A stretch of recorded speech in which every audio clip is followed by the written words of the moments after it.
It's week 2 of the NFL, and we've got Breece Hall. He had a memorable performance last time out, a 5-touchdown game. It's the Ravens and the Browns, next on EA Sports.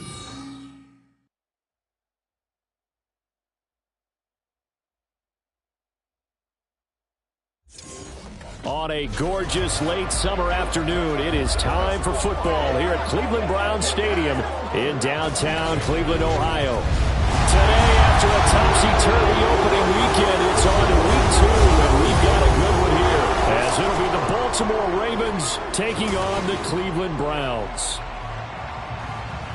With Charles Davis, as always, I'm Brandon Gaudin. Charles, you talk about storylines in this one. I think it begins and ends with our two quarterbacks, certainly two of the best in the business. And nowadays, I don't think you can get by for long periods of time without a top-flight quarterback. The way the game is played, with all the responsibility he has and how the game flows through him, if he's not on the top of his game,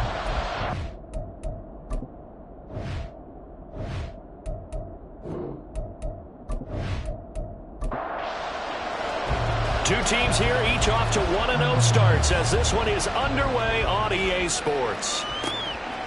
And this will go as a touchback, and they will begin things at the 25. So here come the Browns for their first drive on offense. They'll be led out by the #1 overall pick back in 2020 from LSU. It's Joe Burrow. And when you come into the league as the #1 guy selected, a lot of hype comes with it. And sometimes that weight can be unbearable. But this young man, he took that weight on and handled it as well as you can imagine. And I love his ability to make a second play and create downfield. And he'll be out of bounds across the 30-yard line. They'll come up now 2nd and 4 from the 31. Now it's Burrow. He gets it complete to Harris. 9 yards to pick up there, and it's a first down.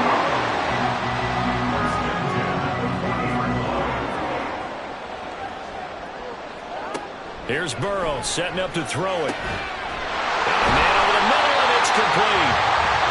And he's brought down. The Browns passing game finding its stride. They've got another first down.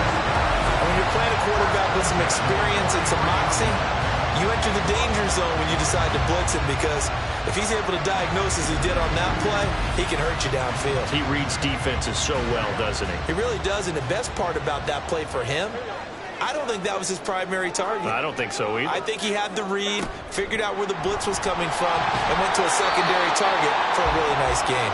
Well, a great read by the secondary. They come up to stop that touch pass before it can even get back to the line. Brings up 2nd and 11 at the Ravens' 43-yard line. And a good burst there right from the start as he'll get this one out near the 35. 8 yards there on the carry, and now they're left with a much more manageable 3rd and 3. Makes it 3rd and 3. On 3rd down, Goodrich. And he will be very close to a first down, but I see the closed fist of the referee, and that means 4th down. But that call makes sense because they've been throwing it well on this drive, and once again they show passing formation, showing the shotgun. Then they ran out of it. That's a nice play by them defensively, though, to hold it to a short gain. So now the Browns will turn it over to their field goal unit here. From the left hash, it's an even 50-yard attempt. And this one is right down Broadway. And the Browns are out to a 3-0 lead. They were probably hoping to get him a little bit closer for a shorter field goal, but he was able to get it done from deep. Nice little tester for him to begin things, huh? I think he was open for a little bit more of a chip shot. Instead, they made him stretch it out a little bit, but he's got to feel great now that he put it through the pipes. And he returns this to the 22. Here comes the Ravens on offense, and the man in charge from Louisville, the former MVP, Lamar Jackson. Early part of his career, defenses really had to focus on his running ability, and they still do. But now, he's turned himself into a true dual-threat quarterback. When he plants his cleats in the ground and turns it loose, good things happen downfield. They'll start on the ground. Hall. The numbers for him from a week ago, And Charles, how do you think he ran the football? I thought he definitely had his moments. I did think that they could have utilized him a little bit better, and I'm definitely going to keep an eye on him to see how they're going to use him this week. Ball on the 27. Here's 2nd down and 5. Now it's Jackson. A throw taken in by Tylen Wallace. And he takes this up to the 40-yard line before being corralled. A gain of 14 yards. First down, Baltimore. Throwing on 1st down, it's Jackson. That's complete. It's Zay Flowers with it. And he'll work it across midfield inside the 45. Another nice gain, 16 yards there, and a 1st down again. Well, I think when they look at their offense, they think to themselves, weapons, weapons everywhere, and they want to move the ball around. They want to spread it to different people, but you absolutely know they want to get this man involved as well, and that's what they just did on that play. So a 1st and 10 upcoming from Browns territory now at the 44-yard line. On 1st and 10, it's Hall. And he's going to get stopped up quickly. Give him a yard down to the 43. From the 43, here's a 2nd down and 9. Now Jackson. That's caught. It's Sam Laporta. And they're going to have another 1st down as he's going to be tackled at the Browns' 31-yard line. A gain of 12. First down, Ravens. To throw is Jackson. Got his man there. It's Wallace complete. And inside the 20 before he's brought down.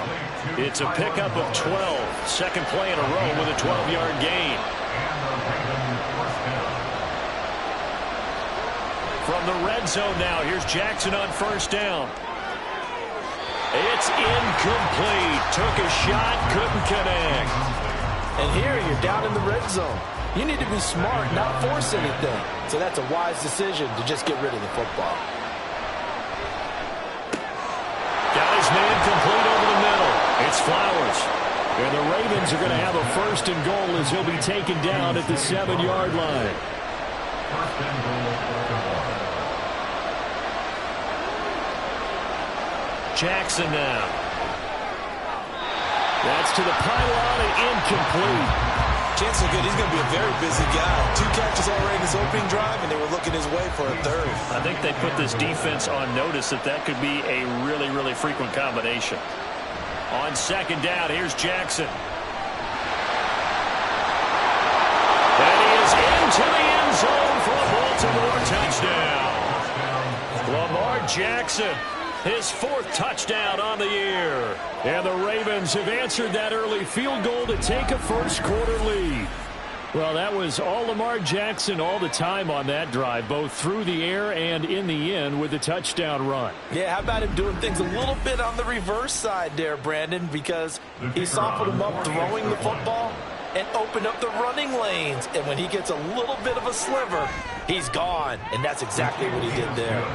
Extra point splits the uprights, and that makes it a 7-3 lead. Here's the kick unit now for the Ravens as they'll send this one away. Taking it about the 1.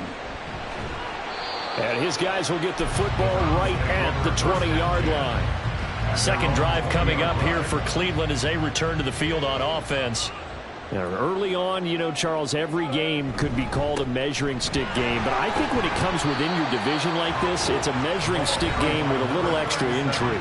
I would agree with that totally because all division games have a little extra to them.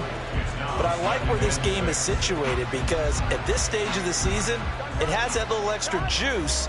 But at the same time, it's not a make or break if this were, let's say, week 15, 16, somewhere in that neighborhood.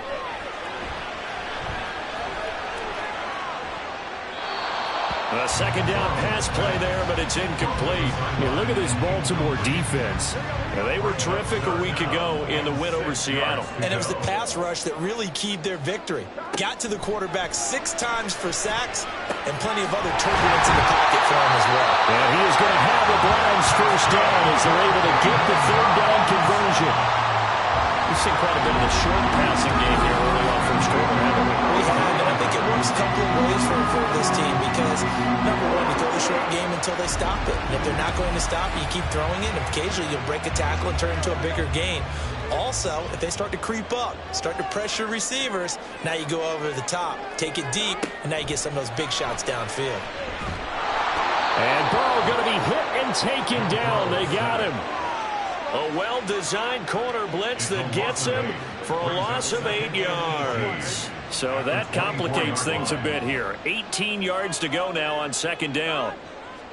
Now Burrow. And he'll slide to a halt here, still a little shy of the first down marker.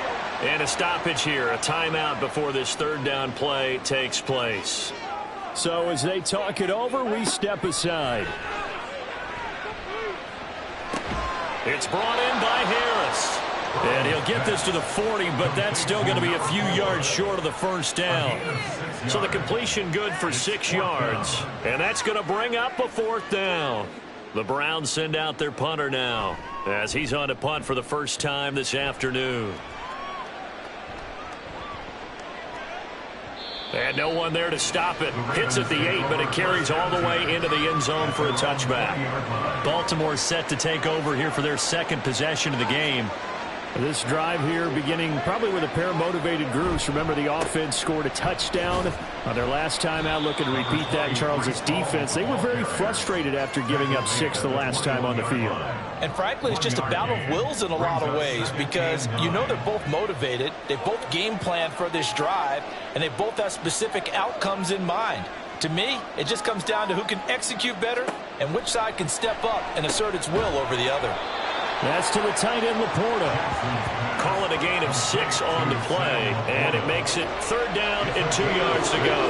They'll come to the line, needing only 2 yards to gain the first here. They'll run with Hall. And he gets it to the 34, good enough for the first. Give him 6 yards, and they do convert on third. The Ravens at 1-0 on the year following the win in Week 1. And this would be quite a start for them if they could win 2 straight on the road. Yeah, the schedule makers didn't do them any favors. They gave them 2 road games right out of the gate. But the thinking on the team has to be, imagine if we win these 2 games. What a setup for the rest of the season for us. 2nd and 10. On second down, a run with Hall. They get 6. That'll leave them with 3rd and 4. When you enter the game as the AFC Player of the Week award winner, you expect runs like that and then some. It was fun to watch him in the opener last week in Week 1. He was spectacular and hoping for more here in Week 2. A short pass here taken in by Laporta. And he will have a Ravens first down by a couple of yards as they're able to convert here on 3rd and 3. And that one was a lot of fun right there because that was the game within the game. 3rd and short, blitz was on. What's the key for the quarterback? Get out of your hands in a hurry. And that was a quick little completion. Got the job done for a first down. Meanwhile, Jackson's throw caught there by Wallace. And he'll be taken down as that will take us to the end of the first quarter of play. After 1, 7-3 the score on EA Sports. Raven football here as we begin quarter number 2. As they've got it with a 1st and 10. Back to the ground with Hall. And they'll get 8 out of this before being stopped at the 28. And when you get good yardage like that on first down, it really does a whole lot of good for your entire offense. But I love the way he's finishing those runs. At the end of things, he's making sure he gets just a little bit extra. Jackson's throw complete there to St. Brown. First catch here by St. Brown. Good for a first down. A gain of 4 yards. And the Ravens first down. Here's Jackson to throw. They'll get 5 out of the scramble. It's second down. They made a nice effort to stick him with a loss for that play, but it's going to take more than that to keep him from advancing the ball. Should be an entertaining battle anytime he tucks and runs over the second half of this contest. Throwing the out route incomplete. That's Flowers. And he'll be out of bounds about a half to a full yard shy of the 5. At the 6-yard line. Jackson. He dumps this one off here to Hall. And he goes backwards on this one. Losing yardage to the 7. It'll go as a loss on the play. Not what you need down here. It's going to be 2nd and goal.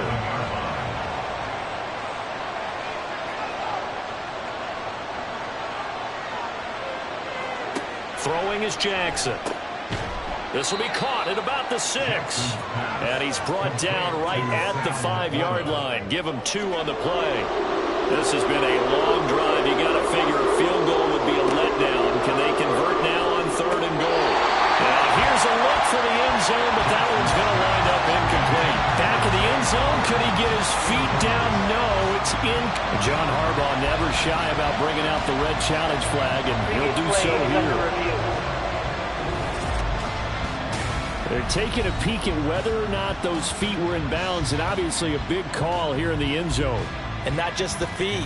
How about the hands? How's the ball possessed while the feet are hopefully getting down in bounds? That's what they're trying to look at to see if it all comes together. So that a good call by John Harbaugh and tossing out that red flag. Extra point right down the middle, and that pushes the lead up to 11. This taken in right around the goal line. And not much happening on the return as he'll get this to about the 23. Cleveland offense making their way out. They trail now 14-3, an 11-point deficit as they start things out with a 1st and 10. And they go play action now. Burrow. Throwing quickly there, but it's incomplete. You've always been very good about checking my math. Am I correct? That's the first time that it's been incomplete when they've thrown it to him? Yes, he had caught every other ball coming his way. So they feel like they've got something really good going there, and they're going to continue to go there until the defense makes an adjustment and takes it away. They finally made an adjustment there. We'll see if they can build on that start. So from the 36 now, 1st and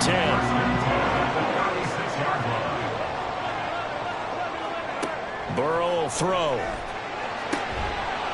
And that is incomplete. Oh, the coverage a little too good there, and it's 2nd down. It's now 2nd and 10. Throwing again, it's Burrow.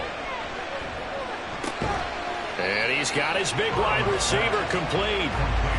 4 yards the gain, and it'll bring up a 3rd down. They are in need of 6 yards here if they hope to move the chains. On 3rd down, Burrow. Pass to the sideline and pulled in. And he'll take this to the other side of midfield before going out of bounds. 2nd catch for him today, and it'll wind up a 1st down. Yeah, these are the types of plays they're going to need to hit on if they're going to get back into this game. It hasn't been the greatest of first halves, but this is a nice throw here on 3rd down, and they keep the drive going. This offense finding its legs now. Here's another 1st and 10. And he finds a little bit of room, enough for 4 yards. It'll be 2nd down. 2nd down at 6 now from the 42. 2nd and 6 at the Ravens' 42-yard line. Here's Burrow. He finds his man complete. That's Hoffman. And he's going to be taken down with the 1st down at the Ravens' 28. A good gain of 14 there, and it moves the chains.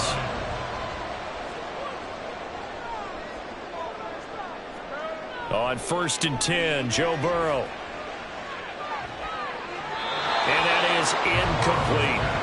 So it looks like they still have some fight in them on this series because it seemed like things were headed for the red zone. But if this defense gets 2 more stops, they can keep them out of that area.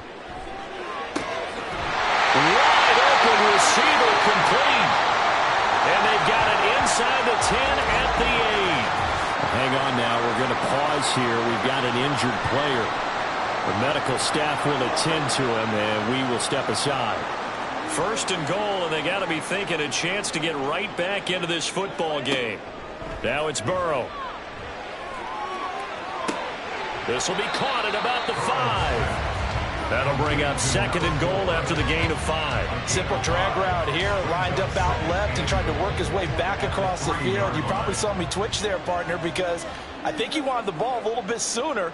By the time he looked it in, defender was right on him. And this is caught. Touchdown, Cleveland. From 3 yards out.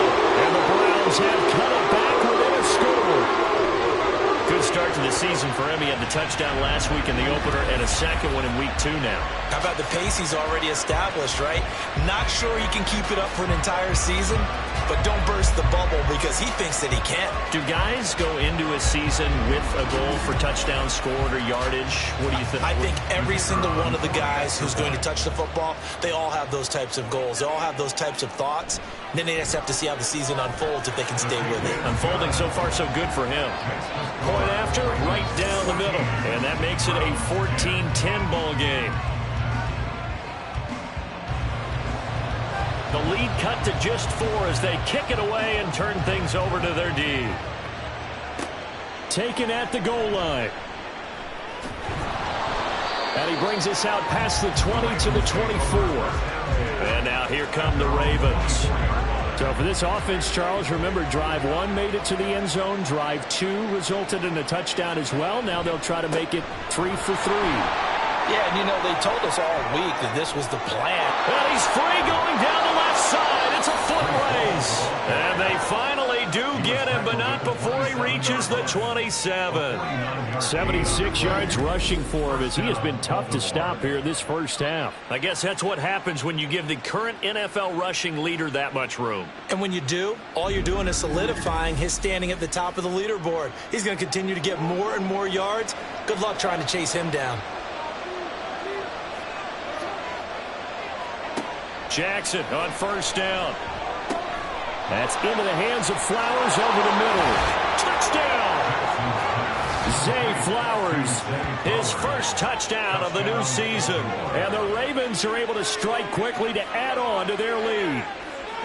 For this offensive unit, yeah, they were solid in the opening week victory, and now they are looking just as sharp here in week 2. And that's exactly what you want, too, because you want to get better each and every week and really ramp up as the season goes on. I know it's still early in the season and a lot can happen, but this offense, they look like they're going to be fun to watch each and every time out. Extra point splits the uprights, and that makes it a 21-10 game. Well, it wasn't a one-play drive, but I think they'll take it. The scoring summary, 2 plays and into the end zone. Here's the kick unit now for the Ravens as they'll send this one away.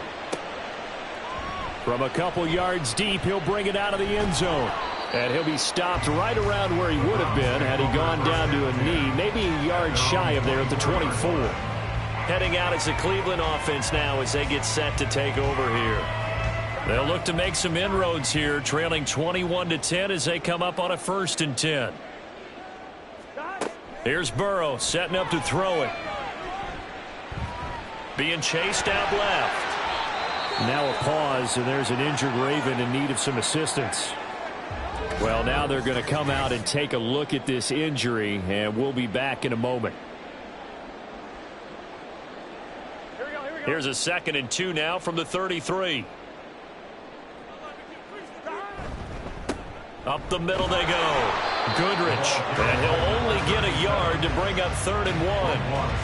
In order to play really good run defense when you're playing a 3-4, those 3 guys up front, the nose tackle and the guys they call the defensive ends, they're usually big, big people because they're going to have to eat up a lot of blockers because it's usually 5-on-3. And when they do their job well, guys who play on the inside, those inside linebackers, they will just roam and hit. Just what the Browns needed there. Good for a gain of 17. Brandon, what were they thinking on defense there? That looked like they were playing for the pass. That was 3rd and short. Yeah, it was an easy pickup because they handed it to him. That was way too easy. Just looked like absolute confusion defensively. Not sure why they were in that set. Yeah, I'd say you ought to have a few men in the box there. Now Burrow. He gets it complete to Harris. And he'll go down inside the 45 before going out of bounds.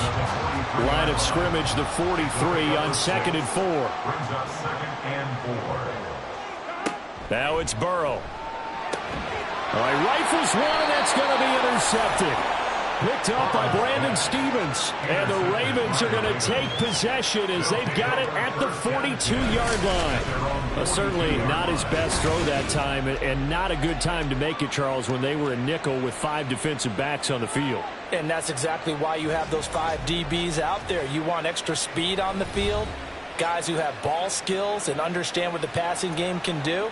and gives them a chance to react and make a play on the football, and they take one of those away. They've got good starting field position as they come up here 1st and 10 at their own 42. Throwing the out route and complete. It's Tate. And he'll go down, but not before getting this inside the 30. The catch and run pays off for 29 yards. Good catch and excellent creation of a big play downfield. And I can guarantee you this, that's not a play this defense has practiced against in the days leading up to this game.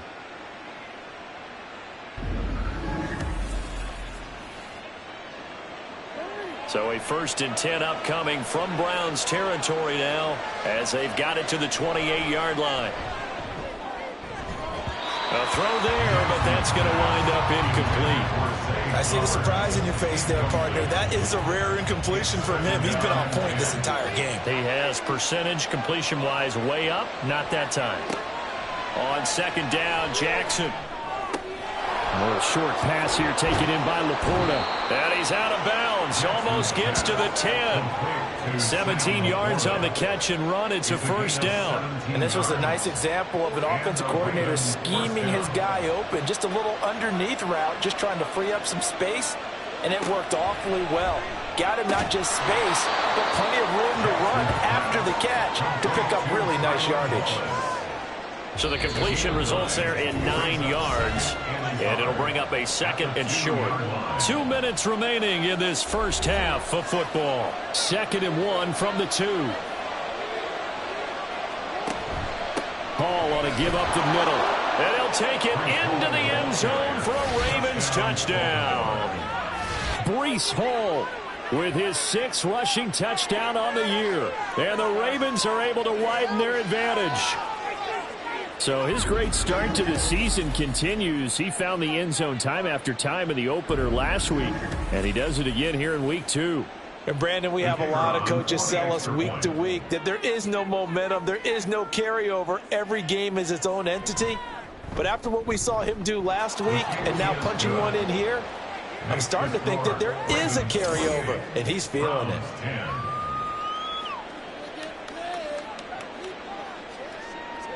Here's the kick unit now for the Ravens as they'll send this one away. Taking it about the 1. And a good effort on the return there. Gets him across the 30, up to the 33. And now Cleveland geared up to take the field. And we'll see if they can bounce back from that last drive. In particular, if they can bounce back at the quarterback position, Charles, after throwing their first interception of the ball game. Yeah, and some guys, you know they're going to want to try and get a big play right away and take control back. Others, they're going to look to hit a couple shorter passes, get a little momentum back that way. But for the defense, that goal's not changing a bit. They want another pick.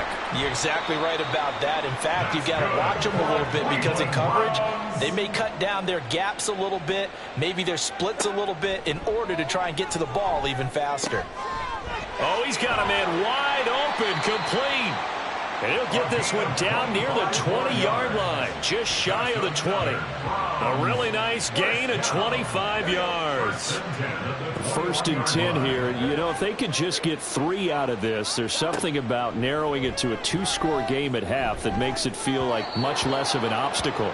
Throwing there, but this pass is going to wind up incomplete.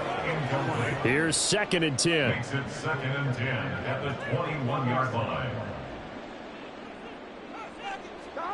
Again, it's Burrow. And he comes back with one complete. Now the Browns will use the first of their 3 timeouts as they'll stop it with a little over 30 seconds to go in the first half of play. Burrow. And it's incomplete. Took a shot, couldn't connect.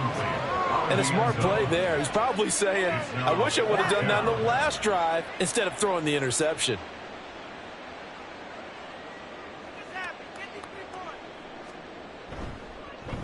And this one is right through. And that'll get the deficit down to 15. So the 3 points here, they're still down, but they put somewhat of a dent into that lead going into the break. Anything helps when you're trying to chip away at a lead, but they do know that they're going to need a little bit better effort in the second half. This taken in at the goal line. Oh, good return up past the 30.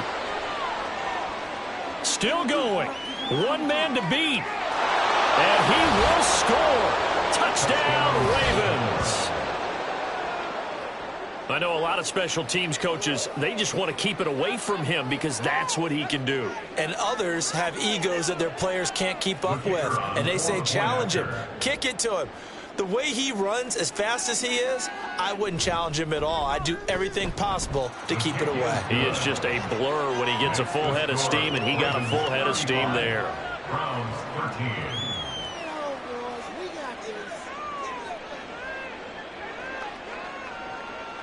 So not much time to speak of remaining in this first half as the kick's away.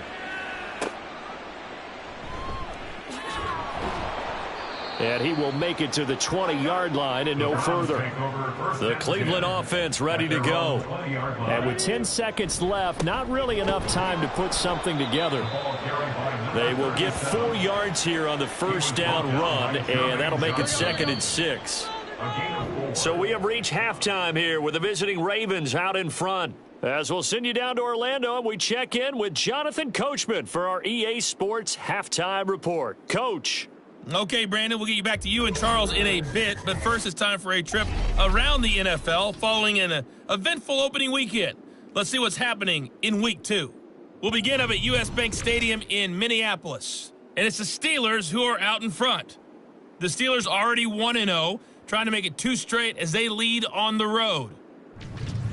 From there, we head down south to Tampa to check on the Bucs at home at Raymond James Stadium. And you can see, currently they trail in that ball game. Jonathan Mingo, a touchdown reception. Lastly, let's check in on our nation's capital to see what's happening with the Washington Commanders at home at FedEx Field. And they were winners in that game over the visiting Detroit Lions. Jahan Dotson, a touchdown catch in the victory. We were treated to a solid first half out of the running back, Breece Hall. He had a touchdown run that helped get his guys this halftime lead. This was an extremely one-sided first half. One team showed up ready to go. The other's been in a daze thus far, but there's still plenty of time left for this one to tighten up significantly.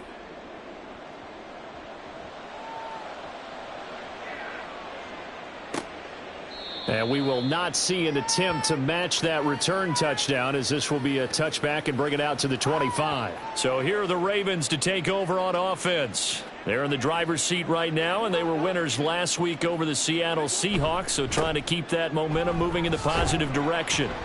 And he'll manage to pick up about 4. It's 2nd down. The defense thought they had that play covered, but it still got driven backward by those blockers. Those types of plays are a key part of any team's offensive game plan. It all starts up front in the trenches. Now a toss left side into the hands of his tight end. They call his number again. It's his 6th catch and a first down. First down, Baltimore.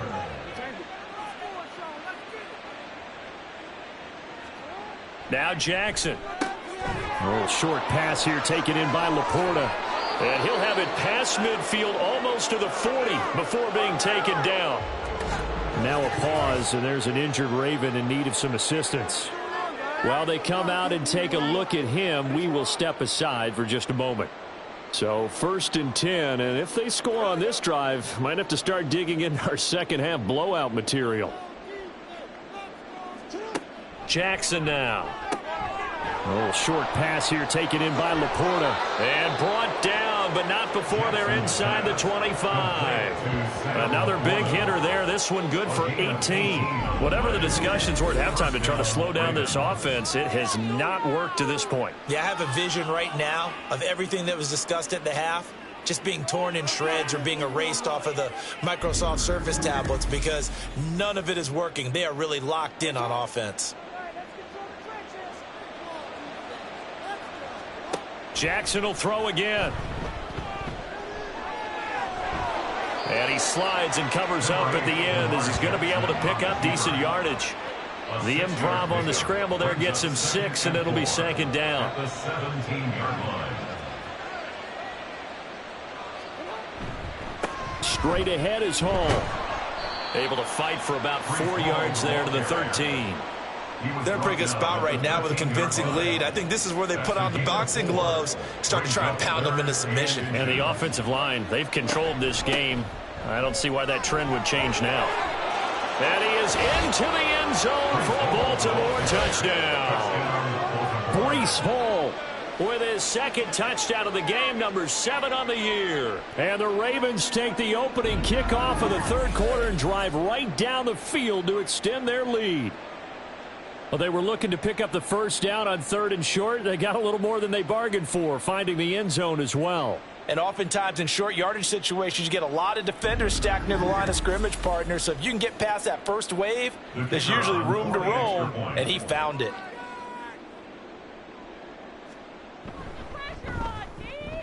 Extra point right down the middle. And that'll push the lead up to 29 now. 42. Browns 13.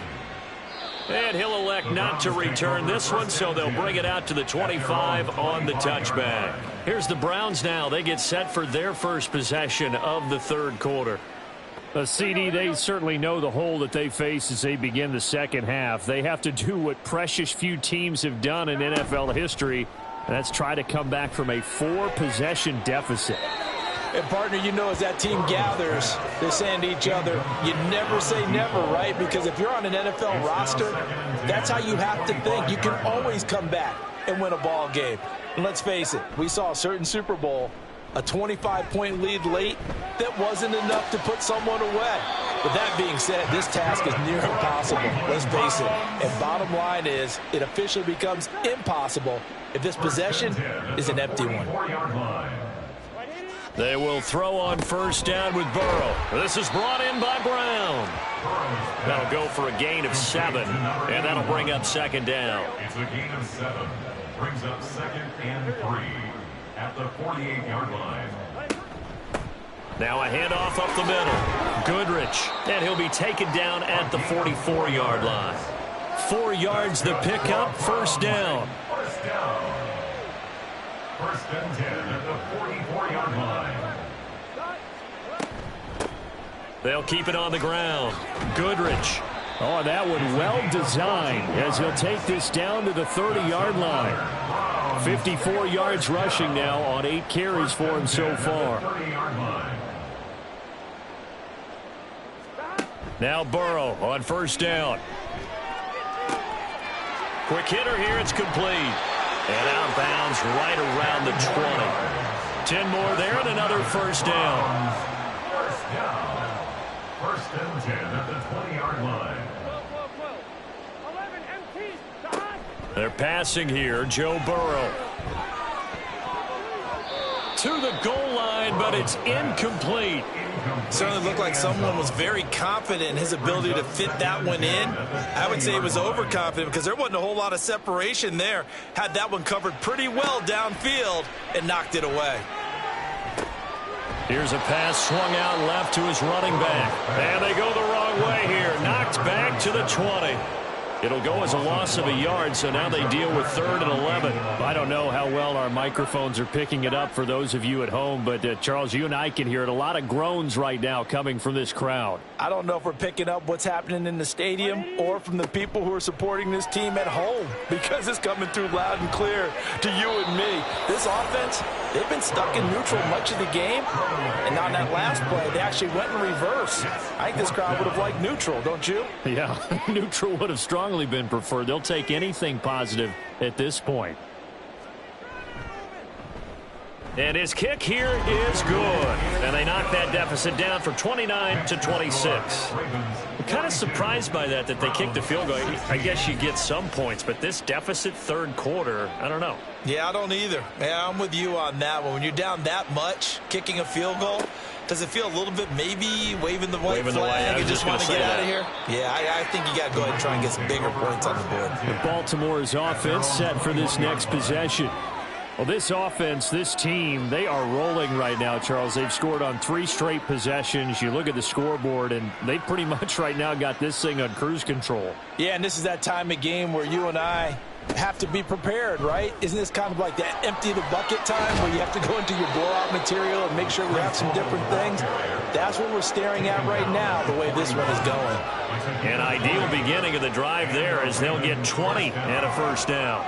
Yeah, another good run there. He's been such a big part of their success here this afternoon. And that last carry, it puts him over 100 yards now for the day. Now Jackson on first down. Going long here for Wallace. And this is caught inside the 5. And in for the Ravens touchdown. Tylan Wallace with career touchdown number 128. He's now tied with Marvin Harrison for number 9 on the all-time list. And the Ravens just continue to roll.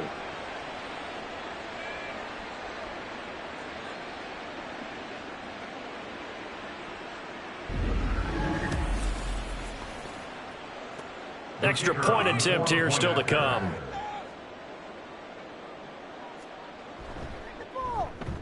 And the lead grows even larger here in the third quarter. The long touchdown pass gets them 6 on a very, very tidy 2-play drive that time. And here comes a return from just beyond the goal line. And no chance to get away as they'll get him down at about the 17-yard line. With the football going back over now to the Cleveland Browns.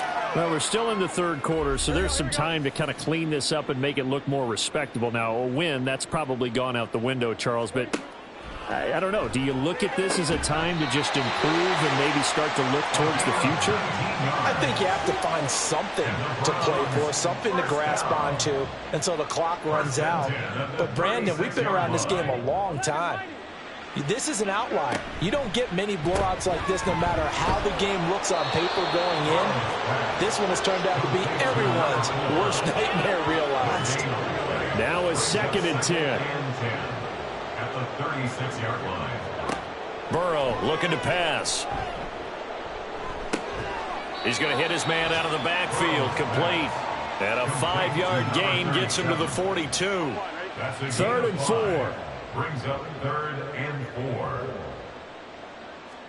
Now Burrow. Pass taken in by his big tight end. And he's going to be taken down with the first down at the Ravens 37. Great way to convert on 3rd down there. 21 yards the play.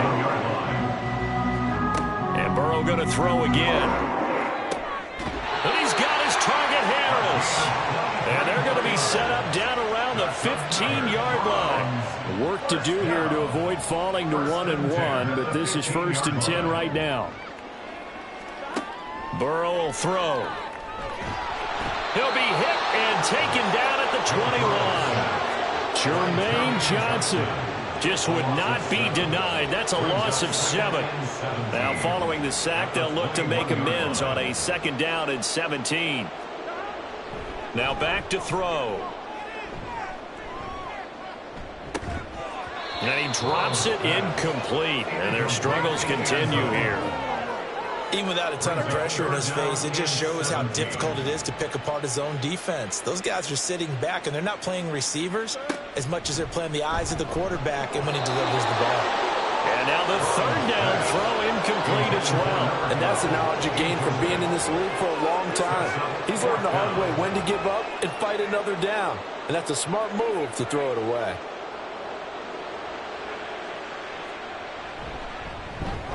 And his kick is good. And that will narrow this, if that's even the right word, to a 30-point deficit.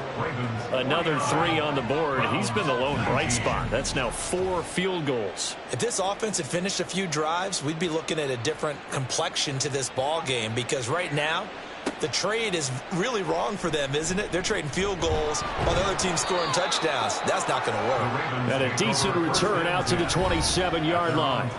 Here's Tylan Wallace and company set to begin this next series. And I know that they've double-teamed him a couple times, but not a ton. Whatever they're doing isn't working. He's up over 100 yards. We'll see how they adjust. And when they do that, they weaken their defense in other places as well. And how many times have we done games where we've seen a guy have a big game like this? But it's usually not by himself, is it? Usually it opens it up for other people to have big games as well. Now a 2nd and 6. On the counter, it's Hall. And tough going there as he'll only get it up to about the 31. A big part of a middle linebacker's job is being able to take on blocks and then go make plays. But the best ones, they have those big guys in front of them playing defensive line. They'll hold blockers off of them and allow them to flow sideline to sideline and make the big hits. Now a shot taken on third down, but it's going to wind up incomplete. Zone coverage there, and they were playing deep. That makes it obviously a little bit harder to run by guys. And that time, there was not much of a window to get the ball in there, and it winds up incomplete. And he was called on 3 times in the win last week as his first one here's away. Fielded just inside the 20. Nice punt, but good work on the return to get back 11 yards. And the Browns will take over 1st and 10. Cleveland offense making their way out. Well, we haven't exactly been treated to a nail-biter in this one, CD. And if they cannot score here, this one's pretty much all but over. Are you saying that you feel like people are starting to think about getting out of here, maybe beating the traffic in order to get home or to their final destination? Yeah, I don't think there's a whole lot of reason to hang around, especially if they can't score here. Yeah, you're right about that because it has been pretty clear who the better team has been in this one. And in a league that we talk about every game being a one-score game as we go into it, watching this blowout, let's just say it's been unusual. So they'll get a little extra time to come up with his 3rd down play as we've played 3 quarters. We'll return with more after this break. You're watching the NFL on EA Sports. The Browns on 3rd down, not quite 50%, 4 for 9. This will be 3rd and 6. From the shotgun, it's Burrow. And he's got his man on the out route. And he gets this up across the 35 before he's out of bounds. So the completion good for just 3. And that's going to make it 4th down. They'll try and throw for it with Burrow. And it's incomplete. They cannot convert, and they turn it over. The Browns unable to move the chains on 4th down. And the Ravens get the football back and in great shape. So the defense has to stay out and get one more stop. They were able to do it, forcing the incompletion.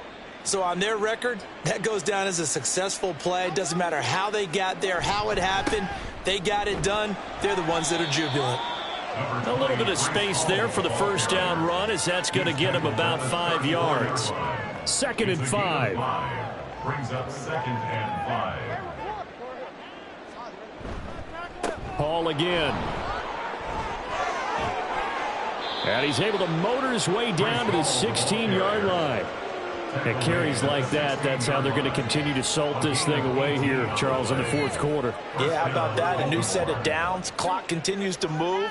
No better way to close out a game than to tap those mastodons you have up front and say, guys, keep pounding them. Let's keep the ball, keep their offense on the sidelines, and let's close this one out. It'll go as a gain of 4, and it's 2nd down. Completion was given up, but that's why you play zone defense, so that you can have people around the ball when it's caught, and you don't give up much run after the catch. Now Jackson on 2nd down. And that almost their first INT of the ball game. Had his sights on it, but he couldn't seal the deal. So after the 2nd down incompletion, they'll come up now against a 3rd and 6. From the gun, Jackson. Oh, he had him. He was open, but he couldn't get it to him. It's incomplete. Well, they're up comfortably here, Charles, but that lead certainly not dissuading them from pressing the envelope late. I mean, if anything, with these passes, it's like they're getting more aggressive to try to drive the ball downfield. And that will certainly lend itself to some post-game questions for that coach, and maybe you and I should attend that press conference and see what he has to say, because someone's going to ask him why he continued to push it. My guess, he didn't like how some of the snaps were run earlier, and he wanted to use that as a chance to clean things up, but he certainly will have some explaining to do. From a yard or 2 deep, here comes a return. And the decision to bring it out, not a good one, as he's tackled at the 15. Heading out as the Cleveland offense now as they get set to take over here. Well, this game, it has had no shortage of offense. They've been able to put up a decent amount of points on this side, Charles. They just have not been able to keep pace with the other offense they're going against here.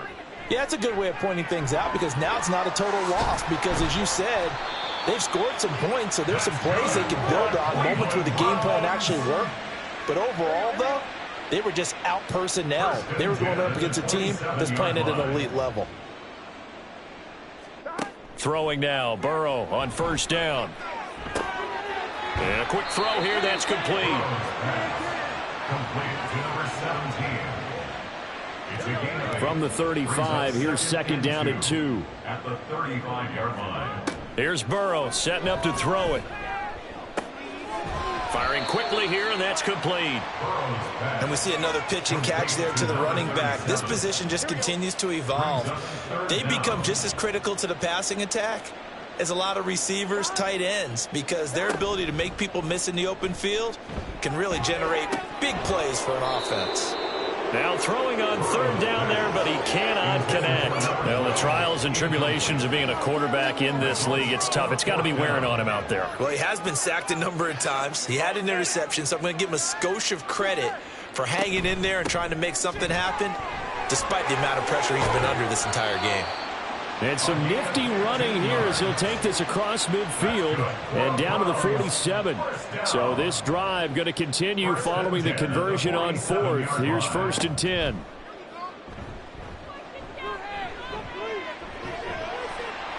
And he'll protect himself at the end here as he winds up getting pretty decent yardage.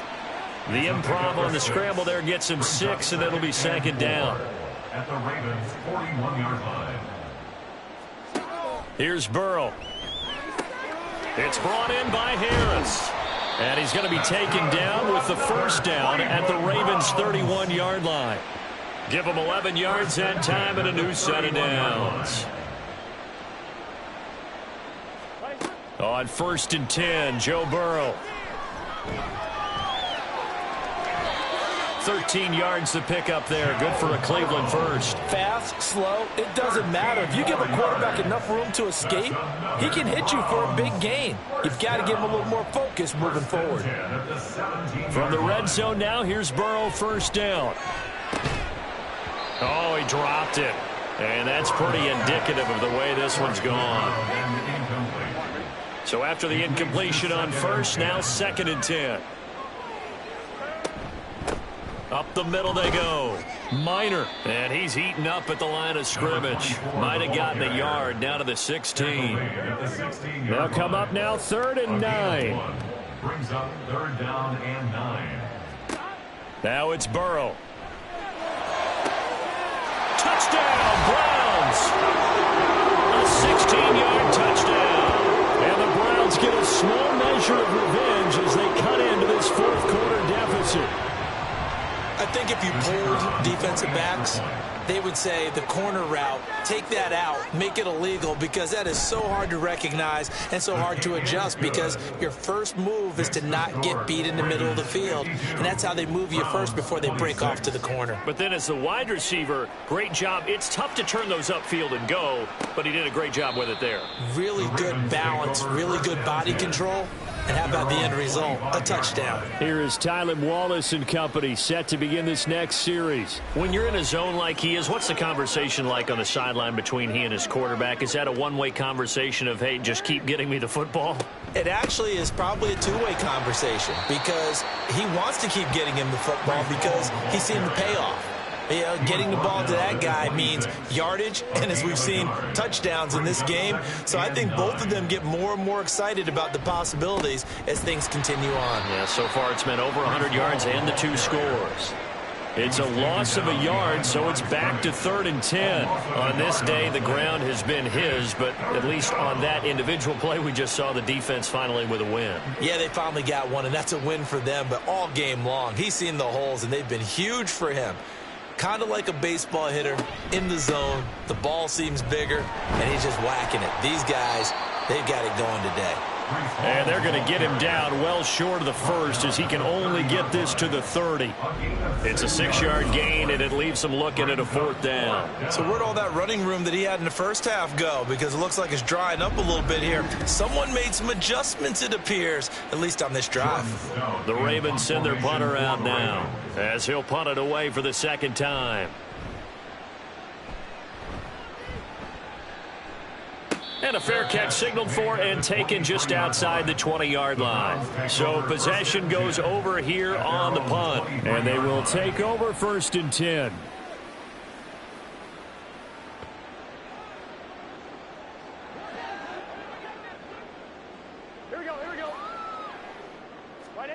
Now it's Burrow. He finds his man, complete. It's Hoffman. And he'll have it past midfield almost to the 40 before being taken down. So the big play gets him across midfield now for 1st and 10. And they go play action now. Burrow. Got a man and he hits him in stride. And they'll get this to the 30-yard line before crossing over out of bounds. The Browns passing game finding its stride. They've got another 1st down.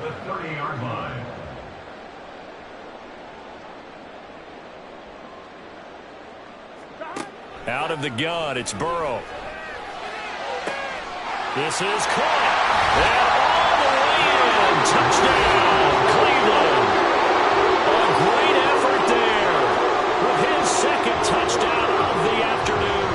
And the Browns are able to make some inroads here to that deficit. Well, it seemed like they were so focused elsewhere they forgot about the tight end spot, and he's the one that burns them there to make this a 3-score game here, Charles, in the 4th quarter. I think there might be a little bit of defensive fatigue from those guys on that side of the ball, partner, because they've been spending their time trying to stop them from all angles. This time the tight end gets them. Point after, right down the middle. And that'll make this a 19-point ball game. And this one recovered by the hands team for the Ravens. Well, 4th quarter, they felt like they needed the football back. Unfortunately, they couldn't get it. And I know we brought analytics into the game, and someone has said here that the data says that when a team's expecting an onside kick, 80% of the time, the team expecting it, they do actually recover the ball, which is what we saw here. I just wonder if that number is much more of a anecdotal type of a number. Kind of like when the coaches tell us, well, when you score on special teams, 93% of the time you win the game. I'm still waiting to see that number is empirical. A handoff for Hall. And he's corralled at the 40, but not before picking up 8. Good gain there on 1st down, and keeps him in a running situation probably. They did everything right on that play, didn't they? They got the leverage up front, good blocking, nice hole for him, ends up picking up nice yardage, stays in bounds to keep the clock rolling. They're in charge of this scenario right now. They want to stay that way. And not in any rush offensively. 4 yards the pickup, 1st down. 2 minutes left to play in this football game here on EA Sports. This offense really looking polished these first couple of weeks. Here's 1st and 10.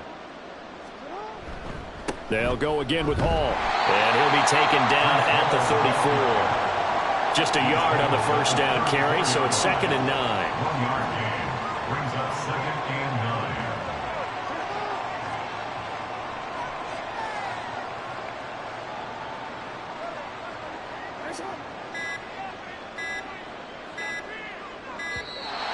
Oh, the motion comes too late, and this is going to be a delay.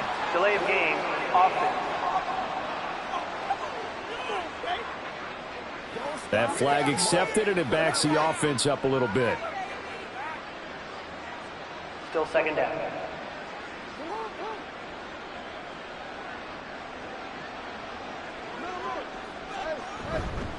Here's a give to Hall. Dropped at the 35, so able to display his strength, but not much room to operate. Still needing 10 yards. Now it's 3rd down. 3rd down.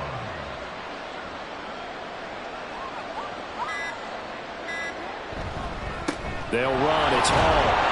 And he will be marked down short of the 1st as they get to him at the 29. They'll get 6 there on the run, but it brings up 4th down. And there we saw one of the downsides of blitzing during a rundown, because sometimes you get out of your gaps. You don't fit the run quite as well because you're headed towards the ball carrier with abandon. And the kick is good. So you wonder how this one might be remembered the next time these two teams meet. But until then, this game's over. Charles, a lot of happy faces heading into the tunnel as this one ends, and understandably so. Not only did they get the win, but, boy, their offense was on fire in this ball game. And, partner, I have no idea what the top speed is on one of those high-end sports cars. What's the top gear you can get into? This offense, they certainly were there in this one, huh? Everything clicking for them in this contest, the kind of performance that they're going to cherish.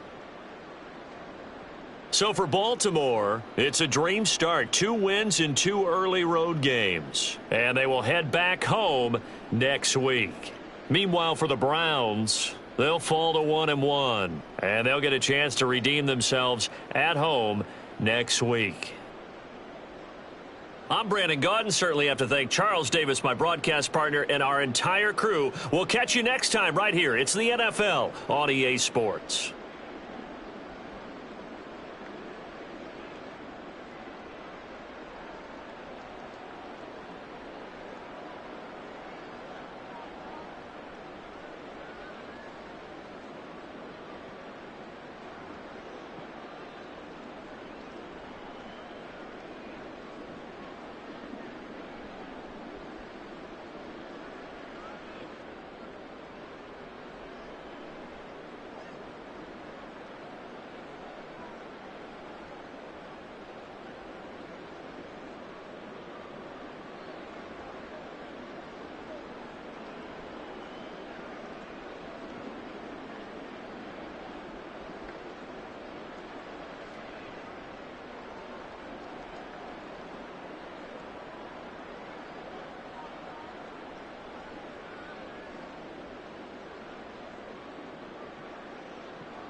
It's the National Football League on EA Sports. And if it's in the game, it's in the game. It's the Titans and the Chargers, and it comes your way next on Madden Football. From the second largest city in the U.S., Los Angeles, California, we've got football as EA Sports coverage of the NFL is on the air. Today, after a topsy-turvy opening weekend, it's on to week 2, and we've got a good one here, as it'll be the Tennessee Titans taking on the L.A. Chargers. With Charles Davis, as always, I'm Brandon Gaudin. And Charles, you talk about storylines in this one. I think it begins and ends with our two quarterbacks, certainly two of the best in the business. And nowadays, I don't think you can get by for long periods of time without a top-flight quarterback. The way the game is played, with all the responsibility he has and how the game flows through him, if he's not on the top of his game, your team's not going to benefit at all.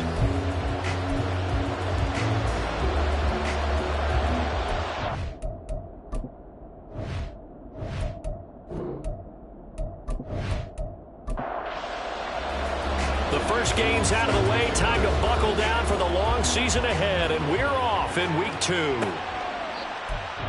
The opening kickoff will not be returned, as that will be a touchback. So here's the Charger offense making their way out. And they'll be led out by their 9th-year quarterback.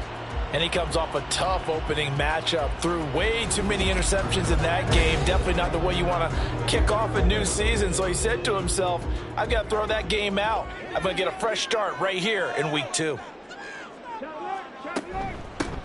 They'll run with Pollard to begin the drive. And they're able to get this one across the 35.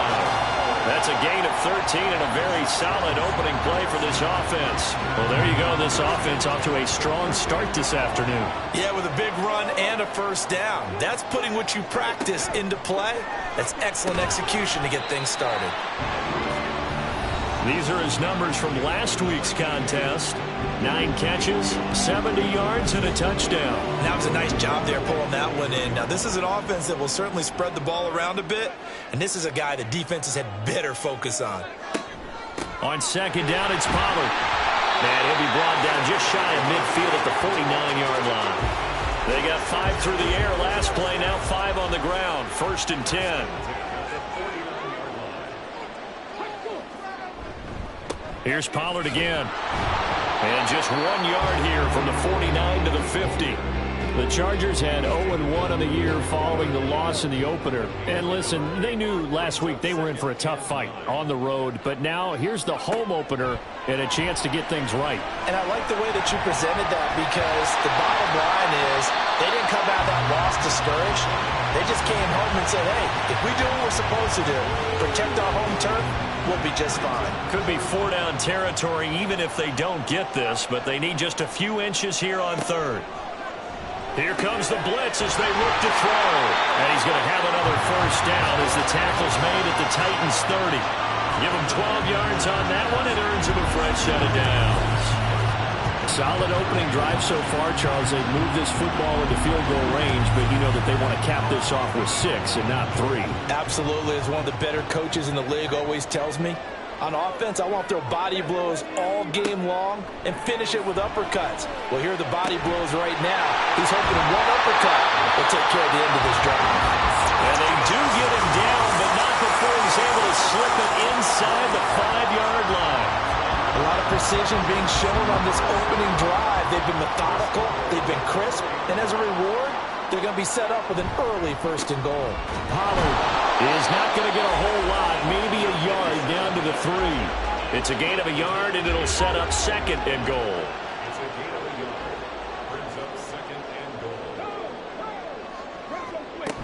Pollard again. And he takes it in for a Charger touchdown. A great play there.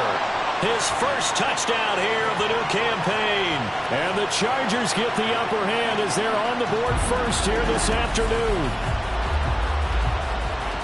And that caps off what was really a balanced opening drive for them, Charles. They work in the rushing game and the aerial attack, and they end it with a touchdown. Strong in so many ways, wasn't it, partner? Their ability to throw it and run it and accomplish their goal They've got to like the way that they started this ball game. And whistle blown. A timeout here is taken, and it's taken by the kicking team. So as they talk it over, we step aside. This taken in right around the goal line. And he won't quite make it to the 25. So now the Titans get their first shot on offense. And a look at a guy, definitely got a little razzle-dazzle to him. Can do it with his arm or his legs. Their mobile QB. If you ask coaches at any level to design their ideal leader of a team, I think they're going to check every box with this guy. He's got the poise to handle responsibility. He stays calm under any kind of pressure. And he brings out the best of his teammates each and every week. Yeah, this will leave him a yard short. Nice pickup of 9 yards on first down. The numbers for him from a week ago: 24 carries, 97 yards, and a touchdown. And I'm eager to see how they deploy him in this game. Last week, a heavy workload. Do they decide to bring that down a little bit and try and keep him fresh? Or do they say, guess what? He's locked in. Keep handing him the football. And they get him down, but not before he takes it across the 40-yard line. That's a first down pickup for Tennessee on a gain of 10. Back to throw. Jarrett. He short arms that one just a bit. It's low and incomplete. They'll put a check mark in the box where the defense coordinator was saying, how well can we stay with these receivers if we're in man coverage? Because he just did it on that one. Force the incompletion. That'll allow him to get bolder with his pass rush, won't it? Absolutely. Frees up your guys elsewhere. They showed off a nice juke of the defender before the next wave could bring him down. 3rd and inches, and they've got some extra beef up front. 3 tight ends. And they'll try and run the option to pick it up. And he's got the first down yardage before he's brought down at the 42. Able to get what they need to keep the drive going with a 6-yard pickup on 3rd down.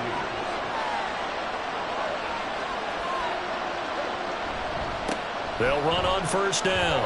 Winslow. And they'll get him down after a pickup of 8. 2nd and 2.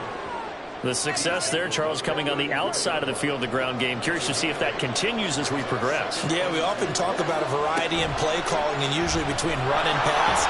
But in this case, with strictly the run game, you can be creative there as well. Run it inside, run it outside, keep the defense off balance. This will be play number 8 here on the drive. It's 3rd and a yard.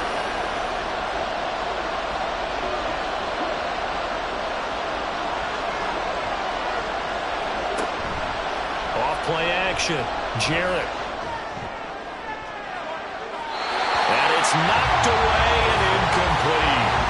The Charger D making things difficult, and it's 4th down. They decided the opportunity was there and launched a deep ball, but he was unable to get away from the defender. Couldn't create space, couldn't uncover at the end of the route, and that one winds up incomplete.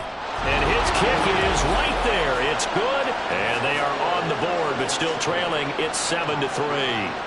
So both teams come away with points on their opening drives. Now they still trail. They answered the touchdown with a field goal, but at least able to break that goose egg here early. And that is what's important, right? Because they didn't let that initial touchdown go unanswered. Took the ball themselves, moved it downfield, and put it through the post for 3 points. Game on.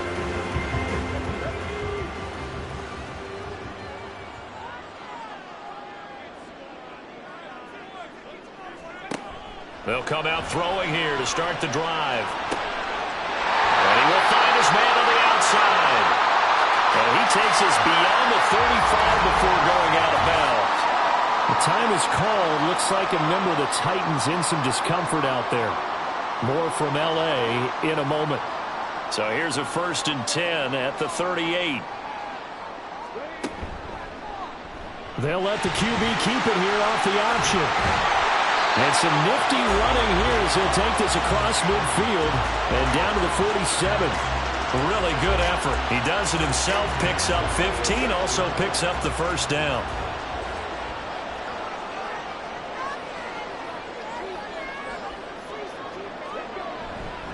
A give to Pollard running left. And there is nowhere for him to cut back as he's taken down in the backfield.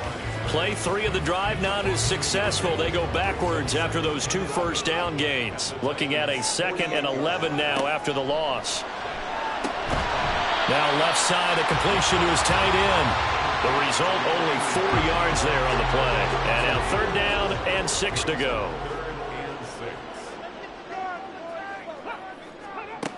He'll drop to throw. Gets past one man. And he's going to have another 1st down as the tackle's made at the Titans' 24-yard line. The time is called. Looks like a member of the Titans in some discomfort out there. More from L.A. in a moment. They'll go with Pollard here on 1st down. They'll get this down to the 21, just on the edge of the red zone.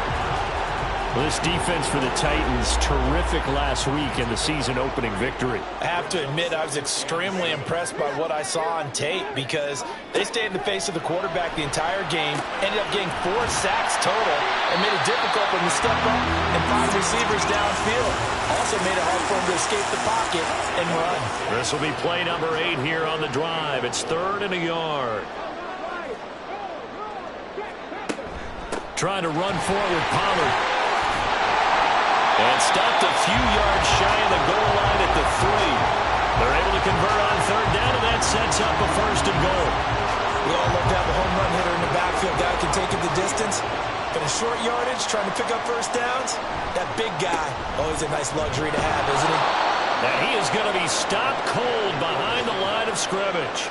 It's a loss of a yard there, and it's 2nd down. That's a really alert defense there because they saw the heavy look come in from the offense, countered it with extra linebackers who brought a little bit of speed and heft, and able to really make a big-time play for their defense. And he's maybe going to get this back to the 4, but that's about all. Call it no gain that time, and now it's 3rd and goal. Big play coming here. It's 3rd and goal. They'll set up to throw. Touchdown, Chargers! Jerry Wilson from 4 yards out. And they're able to add on to their advantage. So after the disappointment in the opening week loss, Charles, this looks like really a completely different football team. They sure do, and I think they realize we can't start 0-2. And they're determined to not let it happen by the looks of things here in the early going. Dicker down to tack on the extra point. And this one's right through to make it a 14-3 ball game. A pretty long drive that time. 11 plays all told. And Garrett Wilson capped things off with a touchdown grab.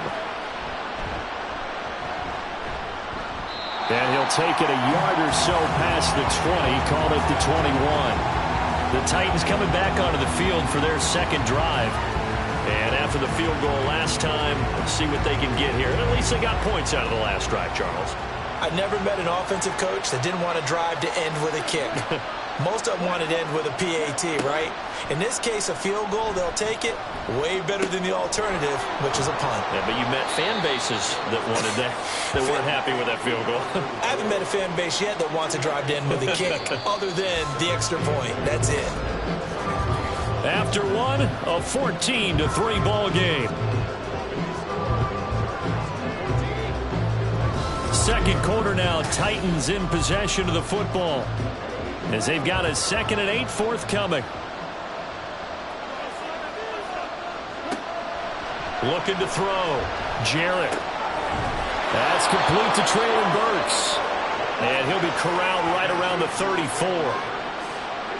His first catch of the game, good for 11 and a 1st down. Back to throw. Jarrett. And that's going to be incomplete. I'm looking at this with my defensive eyeglasses on because you remember the old days when a tight end saw a linebacker covering him and thought he had a mismatch? But the way they can run nowadays, not necessarily so. They gave it a shot downfield. That one incomplete. They get 6. That'll leave them with 3rd and 4. In search of 4 yards here to pick up the 1st down.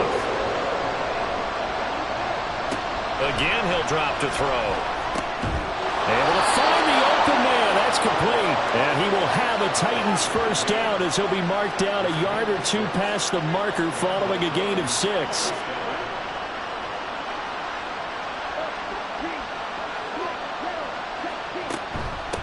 Now a handoff up the middle. Winslow, and he'll be brought down at the 45-yard line. On any explosive run, you can almost feel the ground shaking, and that's from the offensive linemen creating space for their runners. I had an old coach tell me before that he always told his runners, run around the offensive line in pregame. Get used to the ground shaking so you don't trip and fall when it happens in a game. They'll say no gain on the play, so it was looking good, but nothing there. Now it's 3rd down and inches.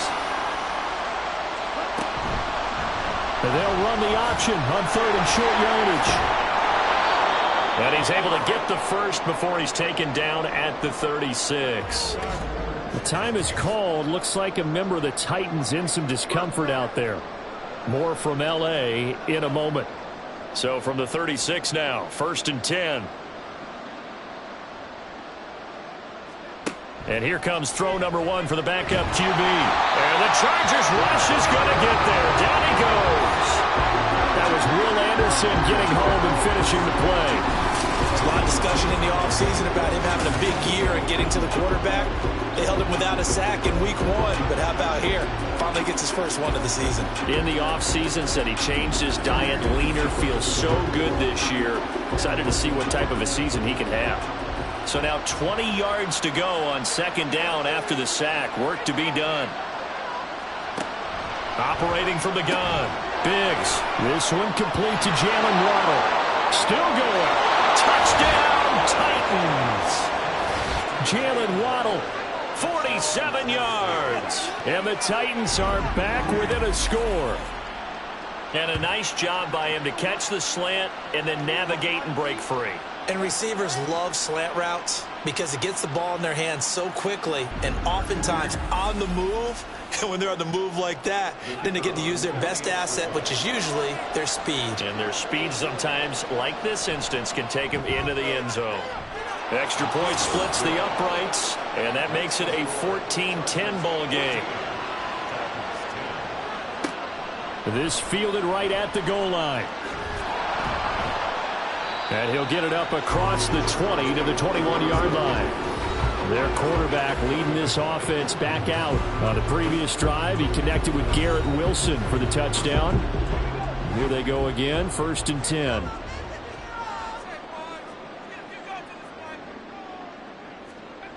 They'll try and start this drive in the air. And this will be incomplete. Physical play on the football there, and it's 2nd down.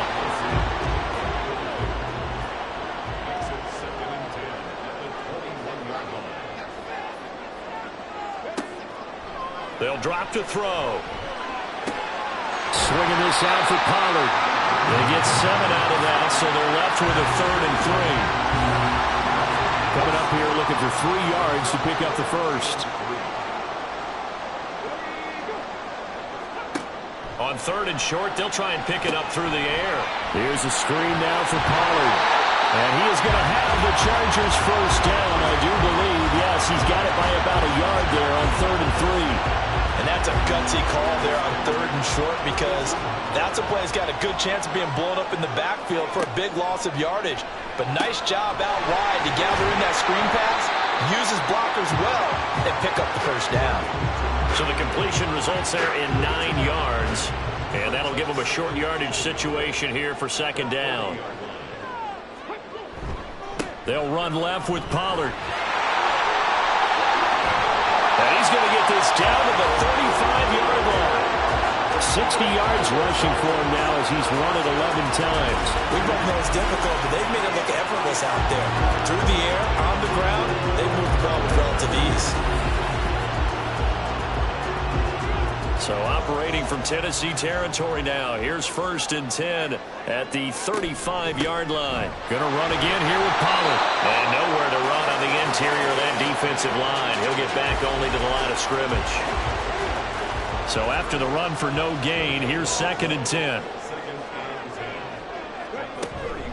Pollard will take it up the gut. They get 6.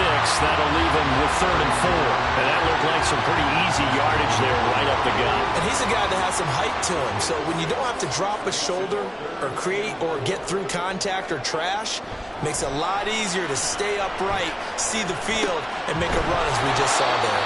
And boy, he is very close to a first down, but from where they're spotting that football, he's going to be a foot or so short.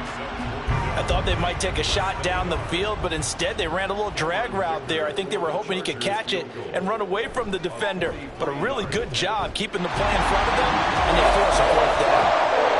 So they're content to take the 3. Somewhat of a conservative call. They're opting not to go for it on 4th and inches. And that's from a team that you and I know is not usually playing it close to the vest. It's a little bit of a surprise that they opted for the 3 instead of going for it. From a couple yards deep, he'll bring it out of the end zone. And tackled at the 21-yard line, so a net negative there of 4 yards. The Titans now just about ready to take over. They find themselves down 17-10 as they come up on a 1st and 10.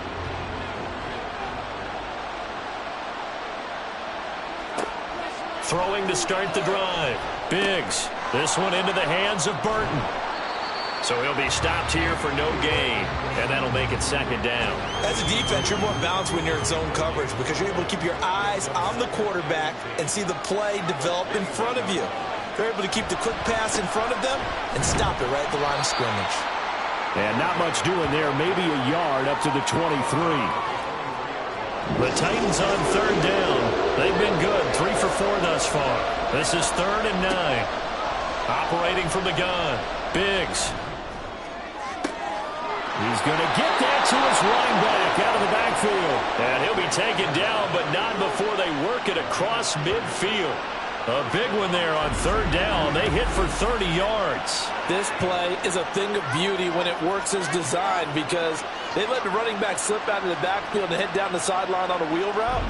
Number 1, it's easy for him to get lost. And number 2, really tough for the linebacker to run with him. And this ball's right on the money and leads to a big play. On 1st and 10, Biggs. And that'll be incomplete.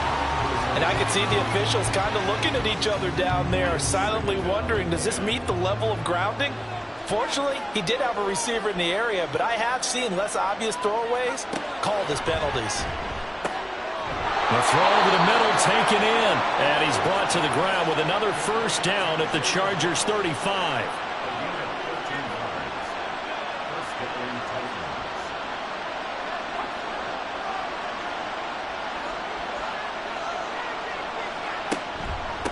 Up the middle they go.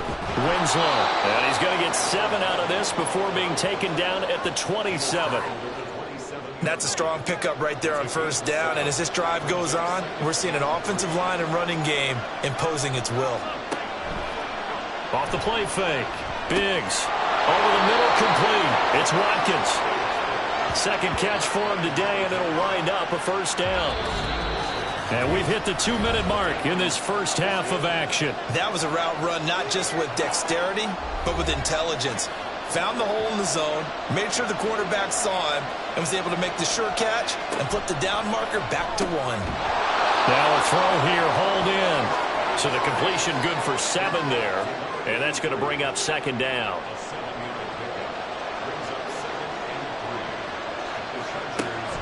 Looking to throw. Biggs. They'll try and set up the screen. It's complete. And he's able to work it here to the 8-yard line. 7 yards on the pickup there, and now they've got it 1st and goal. Creeping up on a minute to play in this first half.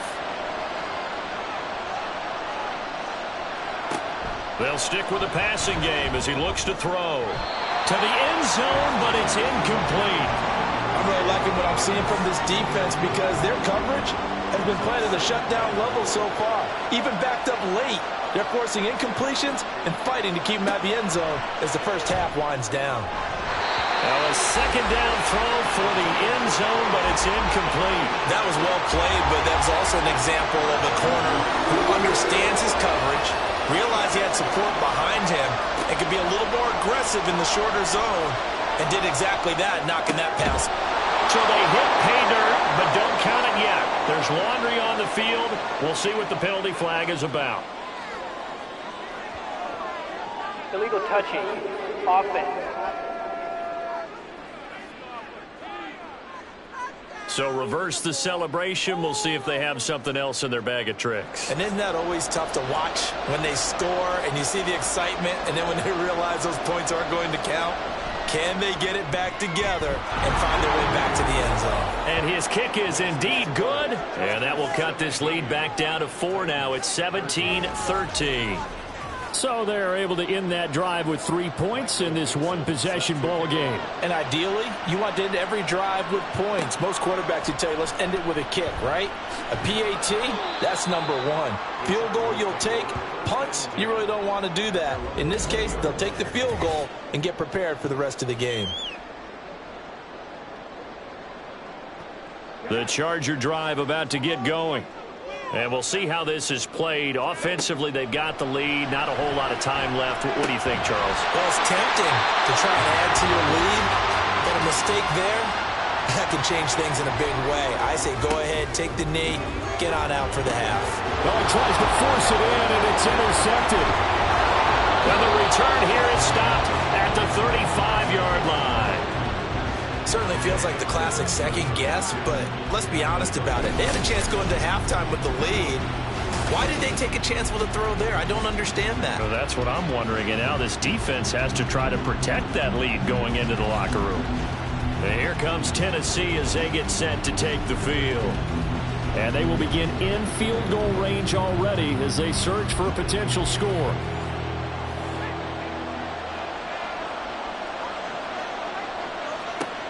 Throwing to start the drive. Biggs. They'll get this one complete to Winslow. All defenses worry that whenever anyone catches the ball and has a head of steam come out of the backfield, it could turn into a big play with missed tackles or he runs through people. But they were right there waiting, and they stopped him for a minimal gain. Chargers able to get the pressure and bring him down. The Titans going to use the first of their timeouts. Now on 3rd and long, they'll look to throw. Throwing out left and finding Likely. Now Tennessee going to use the second of their timeouts, as it'll come with 15 seconds to play in the first half. Throw right side, caught by Winslow. And offensively, they'll take the timeout with 6 seconds left in the second quarter.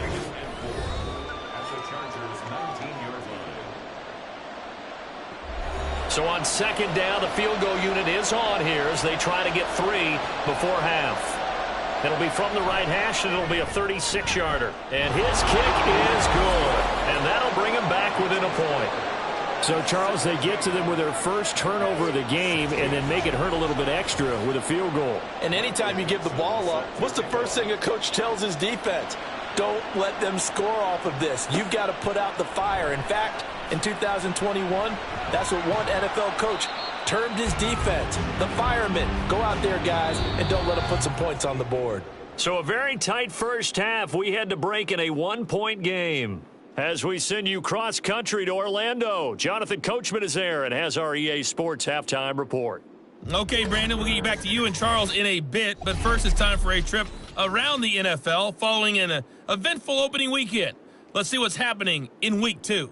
We'll get our tour started out at venerable Soldier Field in Chicago. And at halftime, it's the Bears who are holding command of that one. Brandon Ayuk, a touchdown catch in that first half. From there, we head down to the Sunshine State to check on the Jaguars at home in Jacksonville. And this one going the visitors' way as the Texans have the lead in that one. Justin Fields has thrown a touchdown pass. Lastly, we head to the Gulf Coast and check on the Bucs at home in Tampa. And it was the visiting Carolina Panthers who were victorious in that one. Bryce Young, 3 touchdown passes as his guys bounced back from the defeat on opening weekend.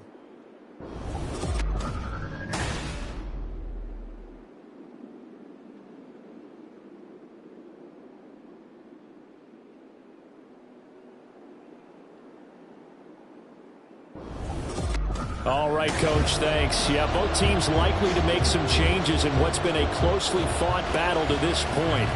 The Titans going to get the ball to start the second half, and they trail here as we get back to it on EA Sports. And up to about the 26-yard line, just across the 25. The Titans getting set to go here to begin the third quarter. Well, out of the locker rooms here they come. Their first drive of the third quarter. And, Charles, they're trailing in this ball game, but we got a tight one set up to be a very entertaining second half. And as we know, partner, in the NFL, there's trailing and there's trailing, right? Sometimes you're discouraged by how much you're down, but in this case, this is a tight ball game, so there's a sense of optimism here. I think they went in at the half and looked at their play sheet and said, these are the plays we really like. What do you say we use them to start the second half and get us going? And good pursuit yet again by the Chargers as they stuff him behind the line.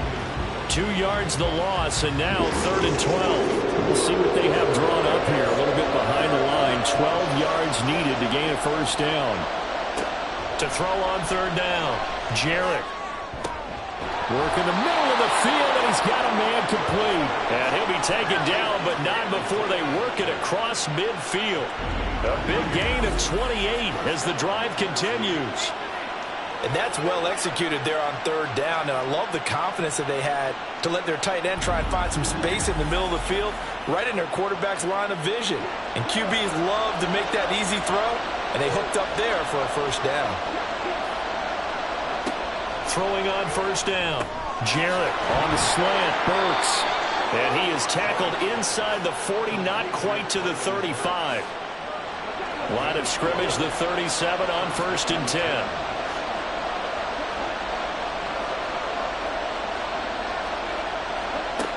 Back to throw. Jarrett. Over the middle, and it's incomplete. This back has been a dependable safety valve all game, so he went back to him when his first read was covered. Just unable to connect, so the play results in no gain. On 2nd down, Winslow, and tough sledding. He'll get maybe a yard, stop short of the 35.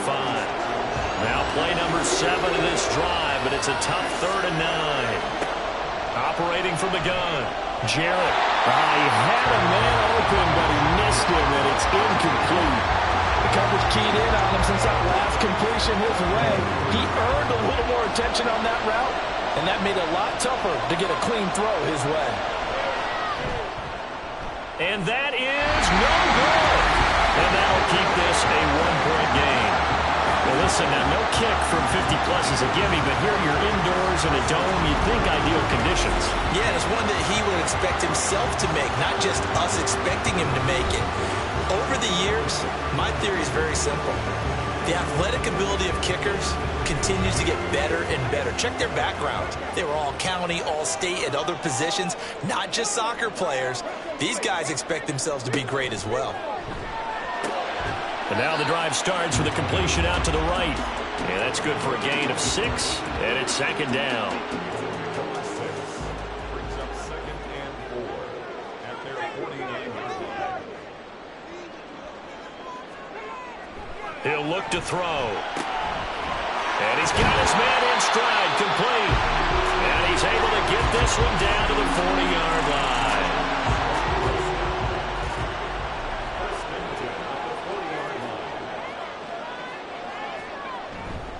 They run straight ahead here with Pollard, and they will only muster a yard here to the 38. Yeah, things were pretty stacked up there in the middle of the line. A lot of bodies, not much space. I think ultimately he was fortunate to get anything out of that run.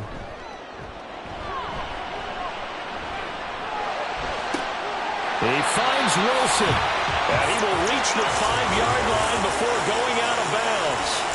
A very nice pickup of 33 yards. I guess that answers the question of whether or not they're going to try to play conservative and protect this lead in the third quarter. And I think this is something we're seeing more and more of in the NFL. Teams not playing to protect leads, teams playing to extend them. They'll run with Pollard. And the hole closes quickly here. He can fight only to about the 4. Only a yard on the pickup there. 2nd and goal. Brings up 2nd and goal. They'll try again. And he is into the end zone. Touchdown, Los Angeles. A great effort there. His 2nd rushing touchdown on the year as his guys are able to extend their lead. Well, this offensive line has really stepped up to the challenge here because those Mastodons, they've been sensational clearing holes all game long. And this is great work down here near the goal line to give their back the space he needs to work his way into the end zone.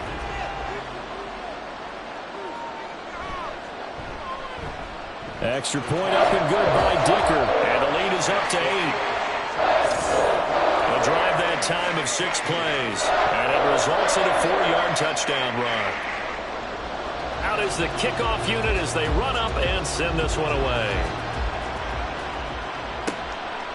And he'll elect not to return this one, so they'll bring it out to the 25 on the touchback. Here's Tennessee ready to begin this drive offensively. And the way their last drive ended, boy, it was frustrating. They had a pretty good drive going. It was sustained, and then it stalled out, Charles, and they missed the field goal and got nothing out of it. Is that insult to injury? Because they had such a sustained drive, as you noted. So you know for the head coach, it almost felt like a little bit of failure to send out the field goal unit and then to not even see the ball go through the post. What a bummer on that last drive for them. Got to pick themselves up from that one. They come up now 3rd and 5 following the incomplete pass.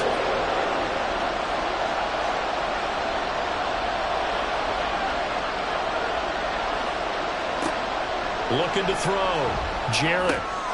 He's got his running back out of the backfield. And he will have a Titans first down as they're able to get the 3rd down conversion. Well, they certainly had success throughout this contest getting him the ball in the passing game, and there he picks up another first down. Whatever they saw going into this one, they've been able to capitalize on it, and no adjustment has been made to take it away. On first down, Jarrett. This one caught by Winslow. And he's tackled a yard short of the marker. Good gain of 9 on first down. Ball right on the 50-yard line. Here's 2nd down and 1.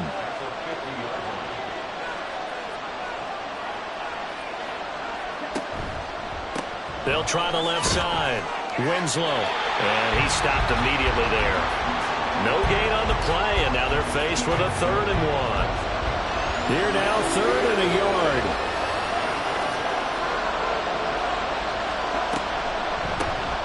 They'll keep it on the ground.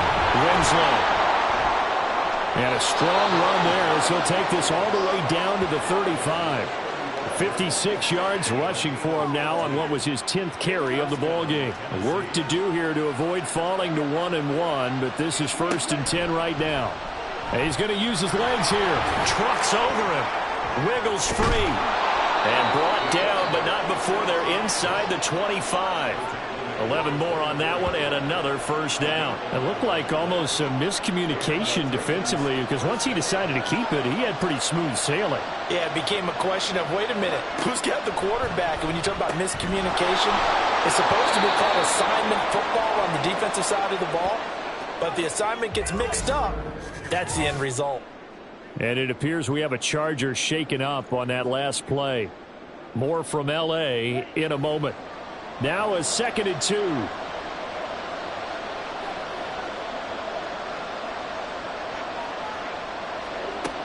Operating from the gun. Jarrett. And that one going to come up short. Low throw.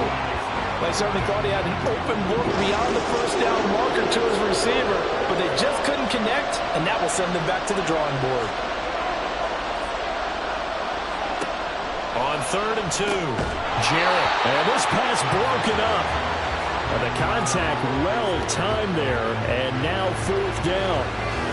Once you get into the red zone, space is at a premium for receivers to try and operate and shake themselves free. That one's incomplete.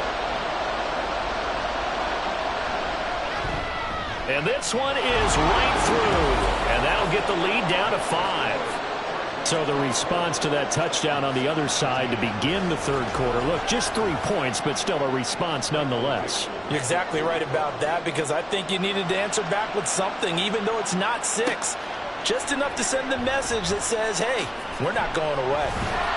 And he'll be tackled just shy of the 25. There again is the running back as he trots onto the field. He is hoping to find the end zone for a 3rd time, and we sit now in the 3rd quarter. And nothing would excite him more, but I think even more so, his offensive line. Anytime you've got a guy scoring that many times, that means you've done a really nice job in front of him. You're always giving props to the big fellas up front. It's always a good idea. Those are some massive men. Nice way to start the drive. A gain of 12 and a first down.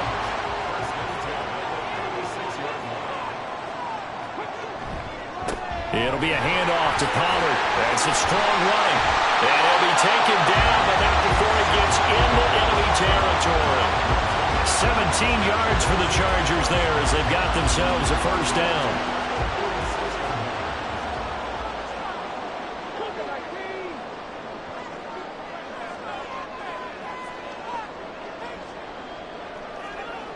Back to throw here. Pressure comes, and the Titans able to bring him down. Finally hauled down for the first time this game. Multiple defenders in there to drop him. Work to be done here on 2nd and 16 after the sack. Now a shotgun snap as they'll look to throw. Open man here is Gentry. They lose 2 on that last play, so things get even tougher. 3rd and long coming up.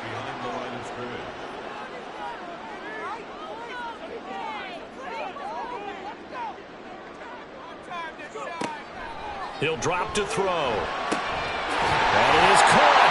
He's going to get this all the way down inside the 35. The defense shaking their heads, not aggressive enough, and they allow him to convert a 3rd and 18. I'll tell you what, a lot of those mid-range throws have been available because sometimes teams get too concerned about the deep ball and they leave too much space in front of them, and these guys have been taking advantage so far.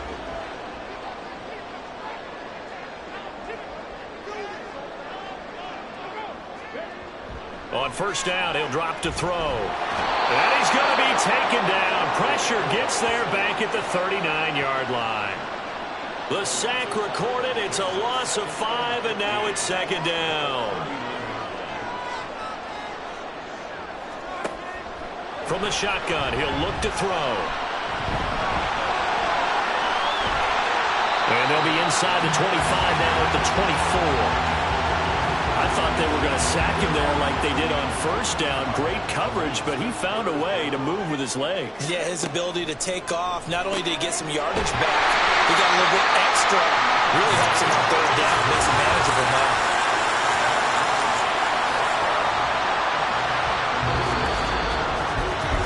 Three quarters in the books. You're watching the NFL on EA Sports. Back now at SoFi Stadium in Inglewood. It's Charger football, and they've got the lead as well as we begin the 4th quarter. Now a give here to Pollard. And now they're inside the 10 as he's brought down at the 9. 5 yards on the carry. Good pickup on first down. From the 9, 2nd and 5. They'll look to throw. And he's going to have to eat this one as down he goes. A loss of 3 on a sack made by multiple defenders. We've seen him escape similar situations earlier in the game and get away for pretty good yardage. At that time, they get him down. Yeah, they've had enough evidence that he can get away and run for good yardage. Touchdown! Garrett Wilson with 2 touchdowns on the season, both in this game. And the Chargers will add to their 4th quarter lead. And that's certainly going to bump up the old win probability index because now it's a 2-score game here in the 4th quarter. Yeah, you're taking me into that deep water now. Win probability index. This game's definitely not over. We're not looking at a 0.5% or something. It's just 2 scores. But the way that this team has played, to me, what I've seen, they absolutely deserve to win this game. They've been the better team by far throughout. Extra point up and good by Dicker. And it gives his guys a 12-point advantage. And here comes a return from just beyond the goal line. And he's able to get this across the 20, but not by much as he's marked down officially at the 21. And here comes Tennessee as they get set to take the field. Well, that last touchdown we just saw, what an important one. Now it's back to a 2-score deficit for this crew as they take the field here, and they are in desperate need of finding the end zone. And he'll get about 6 up to the 27-yard line. Personal foul. Face mask. Defense. Charles, they're trying to protect this lead late. Those are the types of mistakes they could afford to go without. But the last thing you want to give them is help in completing a comeback, which is exactly what that penalty does. And now it's 1st and 10. A big mistake, especially when you factor in the personal foul yardage. And they'll run the option to start the drive. And he will be brought down at about the 43 that time. Only a yard on the keeper, and it'll be 2nd down.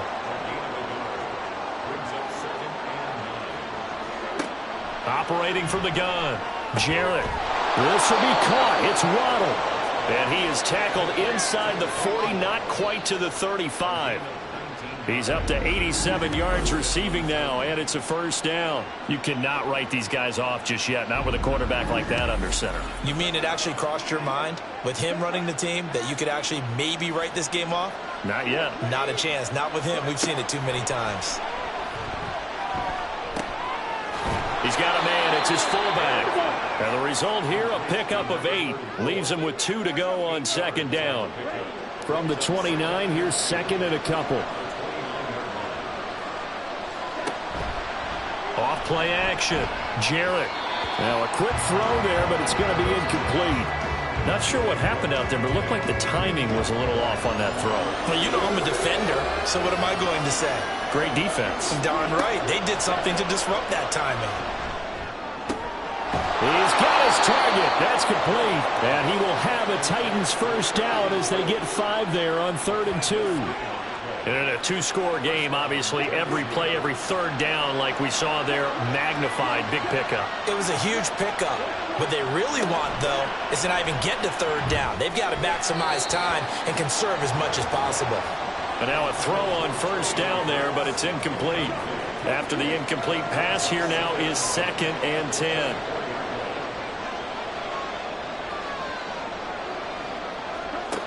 Back to throw again. Right side, there's Likely with it. And brought down, but not before they get it inside the 10 to the 7. 18 yards there, and it'll be a 1st and goal. Good yardage on the completion there, and when they look at the scoreboard, they do understand a field goal is not going to do them any good.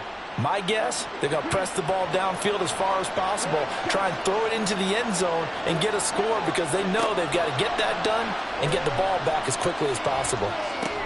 His pass caught at the 4. 3 yards is the gain that time, 2nd and goal.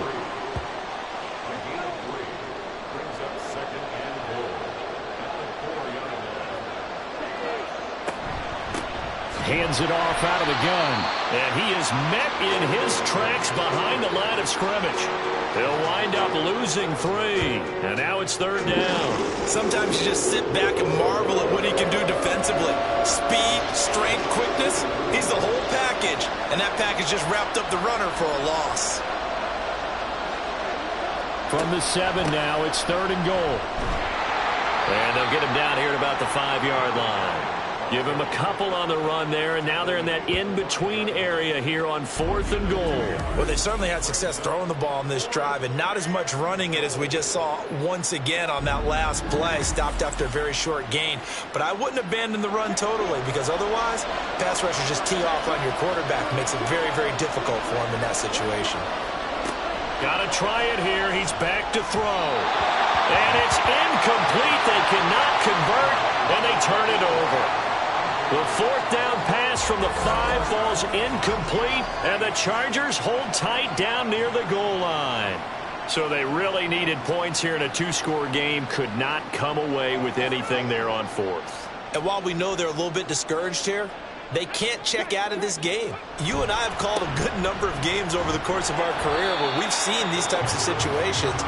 Teams get the ball back, and that miracle does occur. So they can't let that dream go just yet. They have to get stout on defense here. Yeah, right now really hoping for a turnover.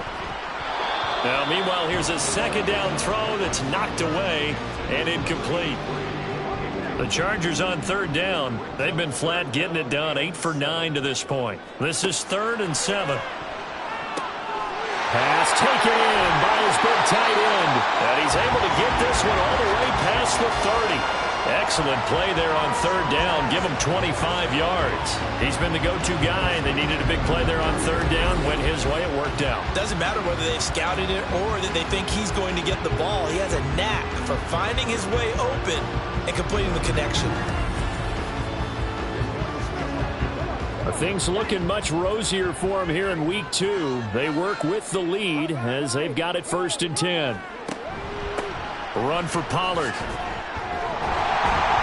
And he'll get this one up to about the 39 here. 103 yards rushing for him now as he has been tremendous all day long. 2nd down and 4. They're going to look to throw. Short pass caught by the tight end Gentry.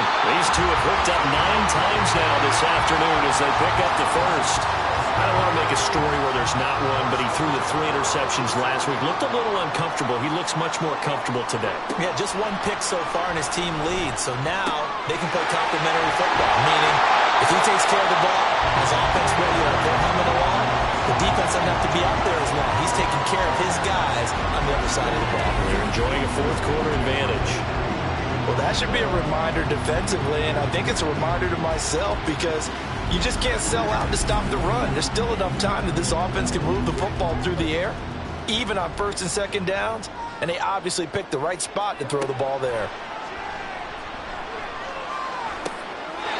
He's got a man. That's caught. Left sideline. That'll be marked as a 27-yard pickup.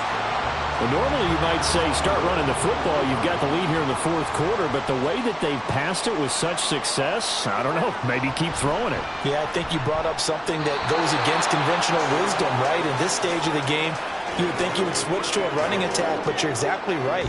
They've thrown it so well throughout the game, and trusting this quarterback, I think you continue to do so. Now here's Pollard. And he's in for a Charger touchdown. A 3-yard touchdown run.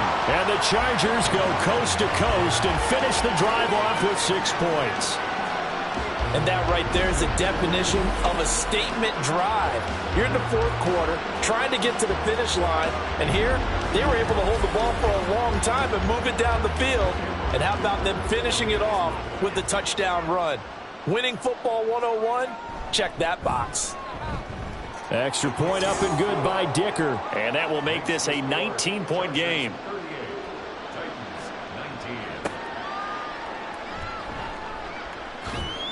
And makes it across the 20 as his guys will set up shop at the 23-yard line. Here's the Titan offense now as they make their way back onto the field.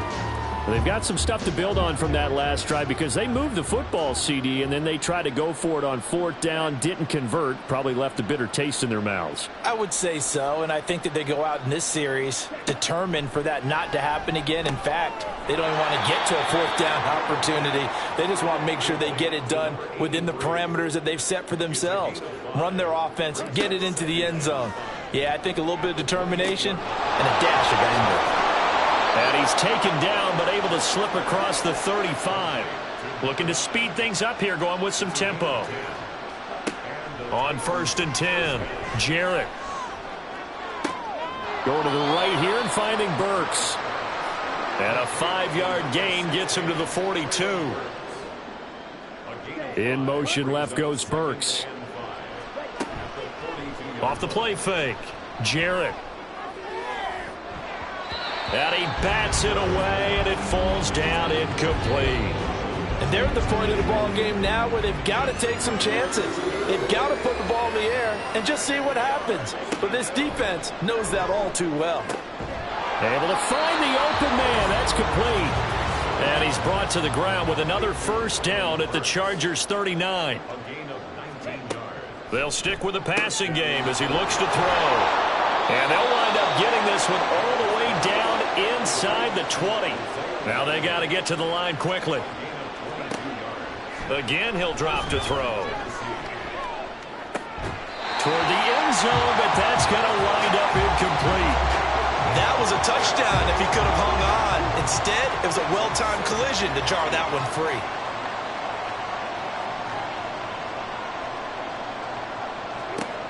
They'll look to throw again. This one into the hands of Burton. They're going to hurry back to the line now. On third down, Jarrett. And this is going to be incomplete. Well, how about the coverage we just saw him break out on third down?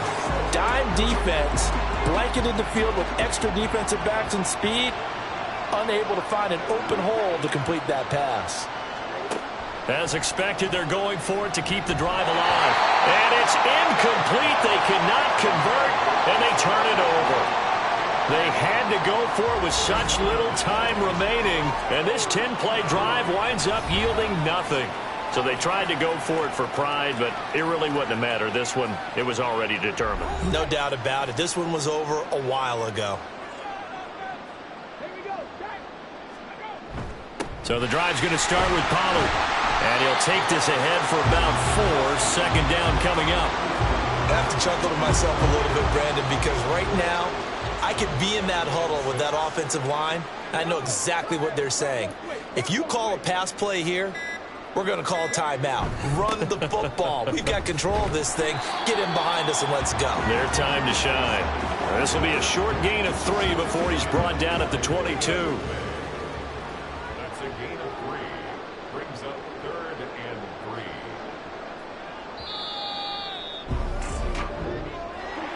Well, this was a very close ball game at halftime, Charles, but in the second half, that offense kind of kicked things into another gear, and they were able to pull away for the victory. And, Brandon, I think they're the type of team that just looked in the mirror and said, hey, ton of pressure on, but we're the type of team that can flat out handle it. They stood up with confidence, and made it happen for a victory. So for the Chargers, it was a great all-around performance as they come out of this one with the victory. So that'll do it for us. For my partner, Charles Davis, and all the hard-working men and women on our crew, I'm Brandon Gaudin. You've been watching the NFL right here on EA Sports. From Southern California, so long, everybody.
It's the NFL on EA Sports, and we'll see Isaiah Pacheco. He had a great week to build off of last time out, reaching triple digits and adding 2 touchdowns. It's the Chiefs and the Raiders, and it's all just ahead on Madden NFL 24. So even with all the build...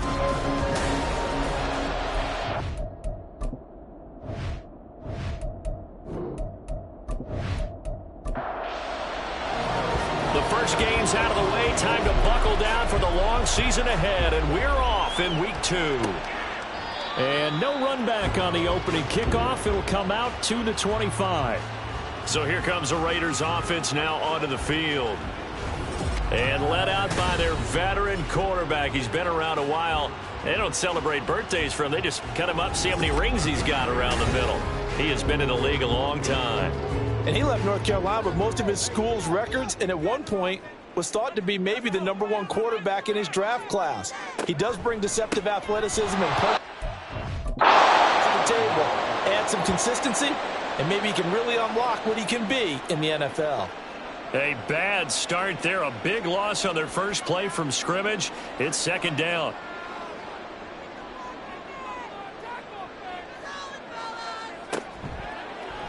And right side, they're going to go option here. And he stopped right at the 25 after a gain of 5. Oh, man, that wasn't far from breaking in a big way into the secondary. Read option, quarterback kept it, and while he didn't get a first down, he did get a nice chunk of yardage. Only a nice tackle prevented it from maybe going all the way.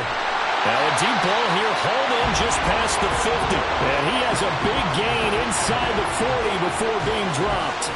That goes as a gain of 36 on third down. That catch, by the way, number 1099 for his career, one away from 1,100. Sounds like an IRS catch, doesn't it? I was thinking the same thing, 1099. I'm just thinking I should be doing my taxes. Exactly, got to turn it in. He's accumulating those kind of numbers, isn't he? On first down, Avery, and he's brought down at the 34. Call it a gain of 4. You talk about this Chiefs defense. This unit, third best in the NFL in stopping the run. We know it's only week 1, but the results look pretty good so far. The key is, can they do it week in and week out? Because right now, they're not awarding any championships or trophies after 1 week of performance. Got some nice young faces playing for them. Let's see if they can get this going. From the gun on third down, Howell. Throw left side complete. That's Moore. And out of bounds all the way down at the 3. They're able to convert on third down, and that sets up a first and goal. Well, we joked on his 1,099th catch that 1099 reminded us of our taxes. This one's not as funny. He has 1,100 catches. He is legit. Well, he's also in a different tax bracket than we are because of those 1,100 catches. He has earned it, hasn't he? Indeed. They'll try to run this one in. They're able to get a couple here, but won't get across the plane as they stop it right around the 1. Second and goal from the 1. And they'll run again. But he will lose yardage here as they knock him back to the 3. The second down play results in a loss of 2 yards. The short field shrinks even more with the type of bodies they brought in on that play. Those extra tight ends, they weren't able to secure their blocks, and that one ended up going backwards. Howell, third and goal. Toward the pylon, but it's incomplete.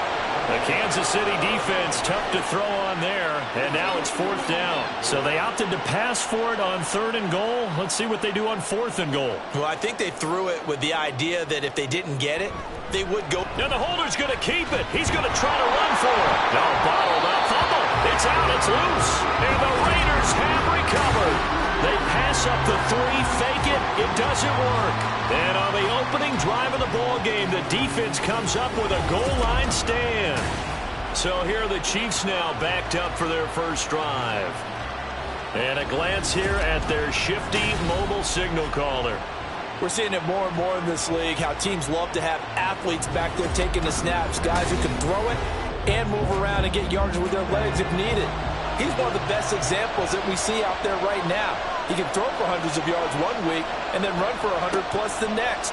He adds an extra dimension that really confounds defenses when he puts it all together. So give him 5 yards there on the pitch and catch, and it'll be second down. I think defensively you're okay with that. Here in the first quarter, he's going to get some catches, but they rallied to him quickly. And that's what you count on, and I like what you just said. First quarter, can you do it all game long? They catch it, you tackle them, they go down on the spot. Because when you're able to do that, you don't give up big chunks of yardage after the catch, now you put the offense in a position where every series they have to work hard to pick up first downs, and you tend to stall them out when you do that. It's early, but announcer cliche alert here. Big players make big plays. Should I say in big games too? Ah, what the heck. And this defense, they're going to have to find some way to slow him down as this game goes on, because when this combination is going good, they can tear your secondary apart. And he did not want to go down there as he carries tacklers for a solid gain of 9. The numbers on the ground for Pacheco last week, north of 100 yards, the 2 scores. And, you know, you got to give a lot of credit to the O-line. We talked a lot about him, but offensive line was good too. They're obviously in sync with each other, whether it's zone blocking, power running game, no matter what. He understands how to read them and find the creases that they provide. And brought down, but not before they're inside the 25. Second catch for him today, and it'll wind up a first down. Clock rolling as we hit the midway point of this first quarter. They'll look to throw here on first down. Over the middle and complete to Addison. And they're going to get this down inside the 15. They get 10 more there, and I believe that'll be enough for another first down. It will. They'll set up to throw. Over the middle, it's complete. It'll go down as a gain of 6, and that will bring up second down.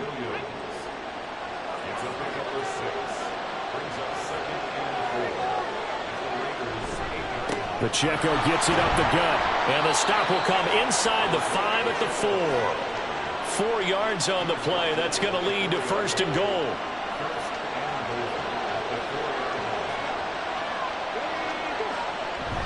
Pacheco.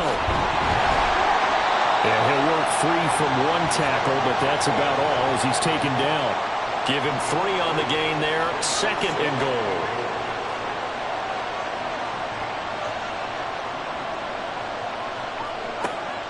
He'll look to throw. And that is caught. Touchdown, Kansas City. Jordan Addison, his second touchdown on the season. And the Chiefs are on the board first here in Vegas. Well, that's just how they drew it up, CD. His first read was there, got it to him quickly, and into the end zone.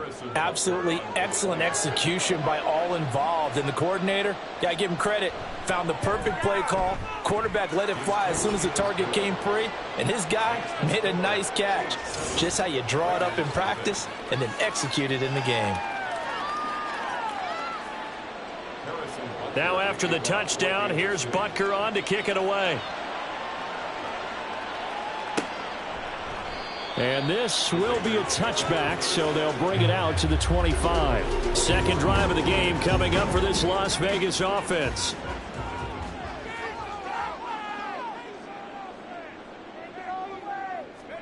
They'll throw on first down. Here's Howell. And he's taken down. A Chiefs sack. Multiple players combined for their team's first sack of the game.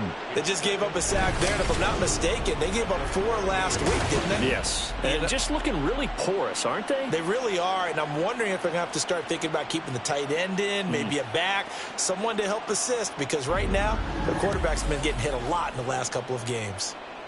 Well, they're in some hot water now. After that sack, it's 2nd and 21. And Howell will throw it. A throw on the run, but that's going to be incomplete. And this drive is almost over before it began, thanks to a great defensive effort. Sack on first down, followed by an incompletion. One more good rep, and they get off the field. And he's taken down. Back at his own 7. And the defense coming through on third down. A loss of 7 to bring up 4th. Las Vegas sending out their punter now. as his first punt will come from inside his own end zone. He punted 4 times in the loss last week as he gets this one away here. Yeah, call it 38 yards on the punt, no return. And the Chiefs will have excellent field position here as they take over.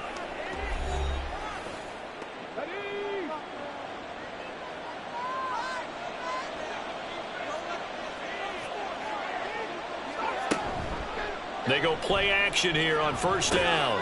They'll check this one down to Pacheco. And they'll get him down as he's inside the 40. An 11-yard pickup, and it's enough for a Chiefs first down.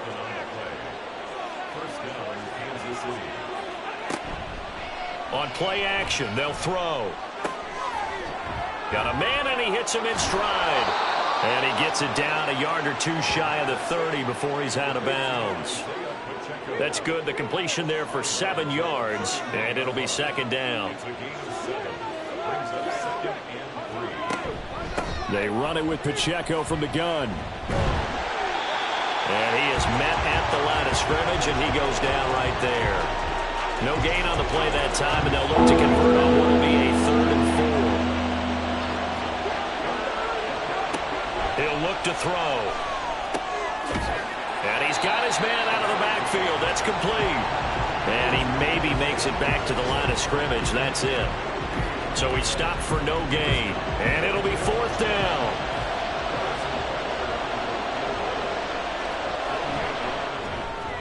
Butker's kick here is good.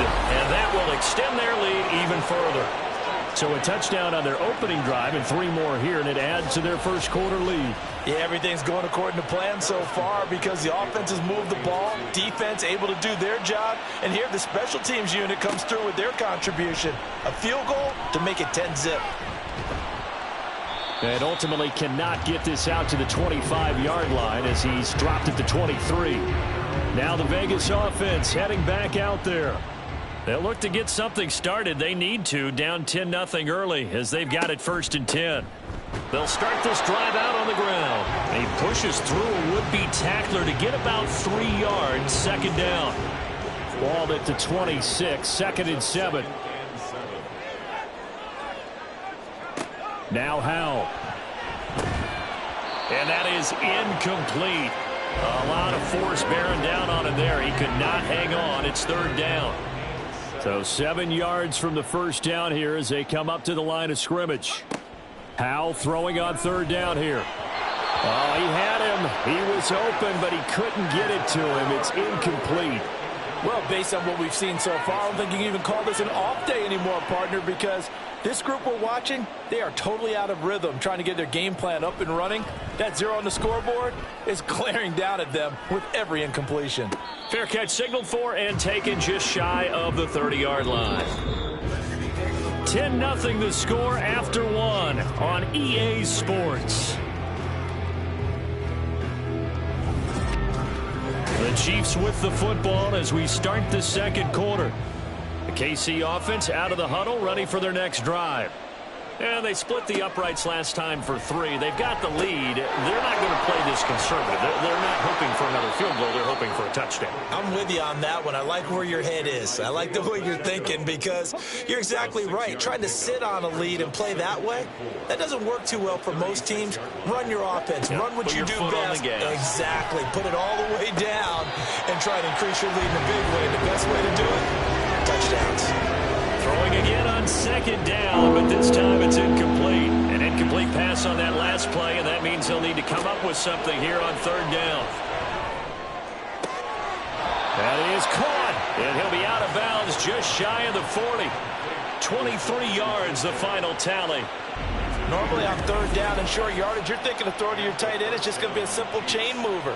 But this time they let him roam down the field, and a nice dart picks up the 1st down and then some. So here's a 1st and 10 now in Raider territory at the 41. They'll look to throw. Slant route, and he's got Addison. And he's going to get this inside the 30. 15 more there, and they're on a roll. It's another 1st down. Good strong throw and catch right there. And so far in this game, The alleys have been open for them to get completions, and they're taking advantage of it. He finds his man, complete. That's Black. And taking it to the 15-yard line before he's brought down. 11 more yards that go around, a first down as well.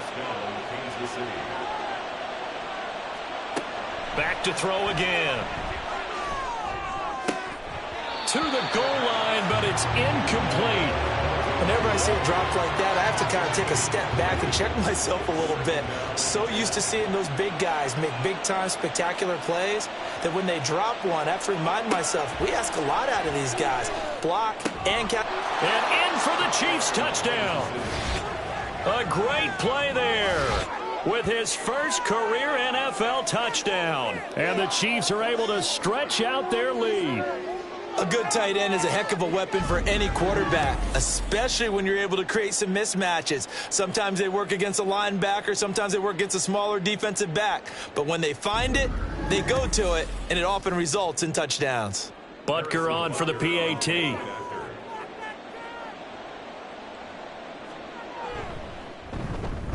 He's got it, and it's 17-0.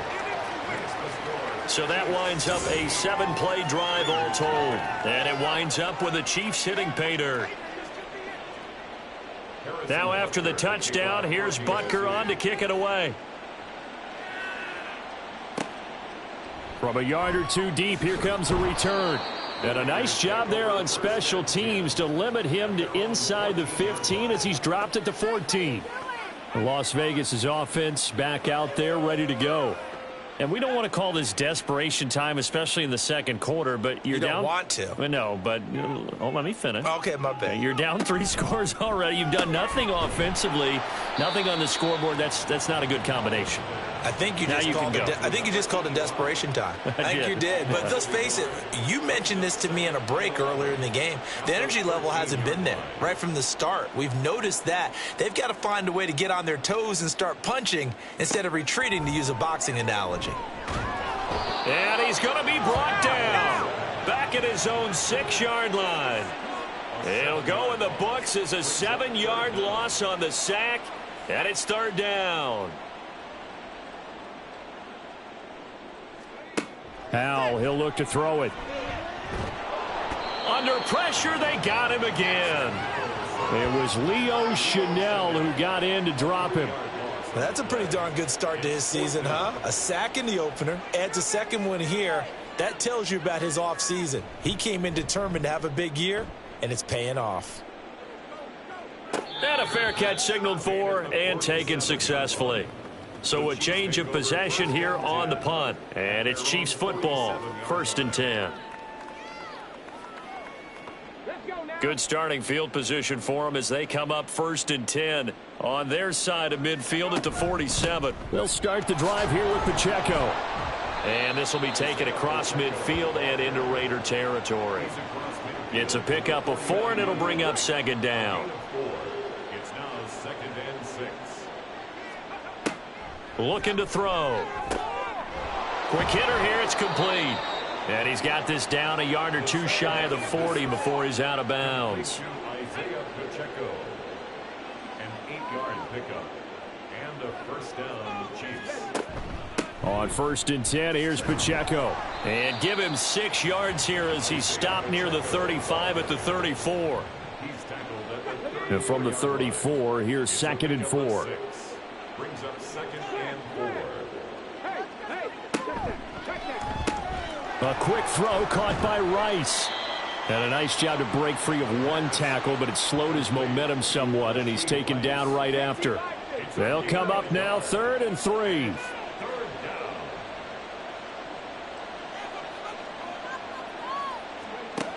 Back to throw. Work in the middle of the field, and he's got a man complete. And he will have a Chiefs first down by a couple of yards as they're able to get 4 there on 3rd and 2. First down, Chiefs.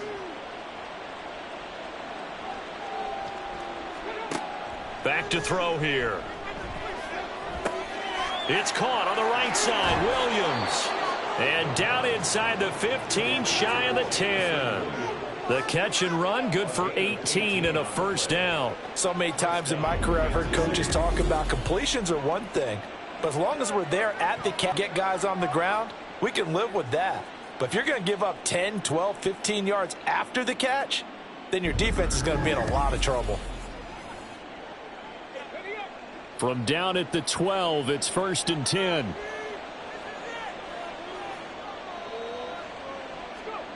Again, he'll drop to throw. Complete to Addison on the out route. This will be stopped about 2 yards shy of the marker. 8-yard gain, 2nd and 2. From the 4, it's 2nd and a couple. Here's Pacheco headed right. And he's stopped after a gain of 1. Not enough. Still a yard to go on 3rd down. So they just need 1 yard here to pick up the first down. They'll look to throw for it on 3rd and 1. And it's intercepted at the goal line. Picked off by Cameron Curl. And the Raiders are going to take over once again, and they'll have it at their own 8-yard line. Absolutely a golden opportunity missed there to add to their lead and really cap off an impressive drive, because they've got the advantage and plenty of time to add to it. But on the flip side, plenty of time for an opposing comeback as well. So when you have the chance to distance yourself from opposition so early, partner, you know you don't want to let it slip away. The Vegas offense ready for their next possession. They got the ball now following a big play, keeping the other guys out of the end zone. Now they'll start deep in their own territory, 1st and 10. Powell. Oh, and that is incomplete. And I think they'd be well served to take that type of a physical approach against him the rest of the game. He's had his way so far, but on that last one, that worked quite well for the defense. Flushed out right. Opted to run for it. The decision, a good one. Picking up the first, getting 14 yards on the scramble. I can't be sure how much of that was planned pre-snap, but it certainly opens up some avenues for their offense. And if he can stay a threat to break off those kind of runs, it'll pull defenders away from coverage and open up some choice throwing lanes for him moving forward. And he'll get this up to the 34-yard line. Now we get a stoppage because a member of the Raiders shaken up on that one. We'll take a break and get a report from Vegas after this. This offense finding its legs now. Here's another 1st and 10. Throwing here, Howell. And he knocks the ball away, and it falls incomplete. Offense was moving it a little bit, had them back on their heels, but they earn a brief pause by forcing the incompletion. That gives them a quick chance to regroup and try and mount a stand before they're backed up even further. Sideline throw, it's complete. And a nice job there of keeping the toes in bounds. Now the red challenge flag makes an appearance as Andy Reid wants a second opinion. Did he keep those feet in bounds? That's the question they've got to decide. And I got to say, watching it in real time, it was awfully close. Yeah, it certainly looked like a heck of a catch because he didn't appear to bobble it, which could complicate things. But even with the benefit of replay, that's pretty tight. Well, here's the call. So the challenge there does not go their way. This will indeed remain a completed pass. And he is going to have the Raiders first down as they're able to get the 3rd down conversion. Got to say, I was a little surprised to see him, Charles, come out in a shotgun on 3rd and less than a yard. Yeah, but the way the NFL is nowadays, we hardly ever see anyone really run for it on short yardage. So they're going to throw the football more times than not. That was a nice, easy rhythm throw right there, and they pick up the first down. And he's going to take this ahead for right around 3 yards, but no more than that. 2nd down.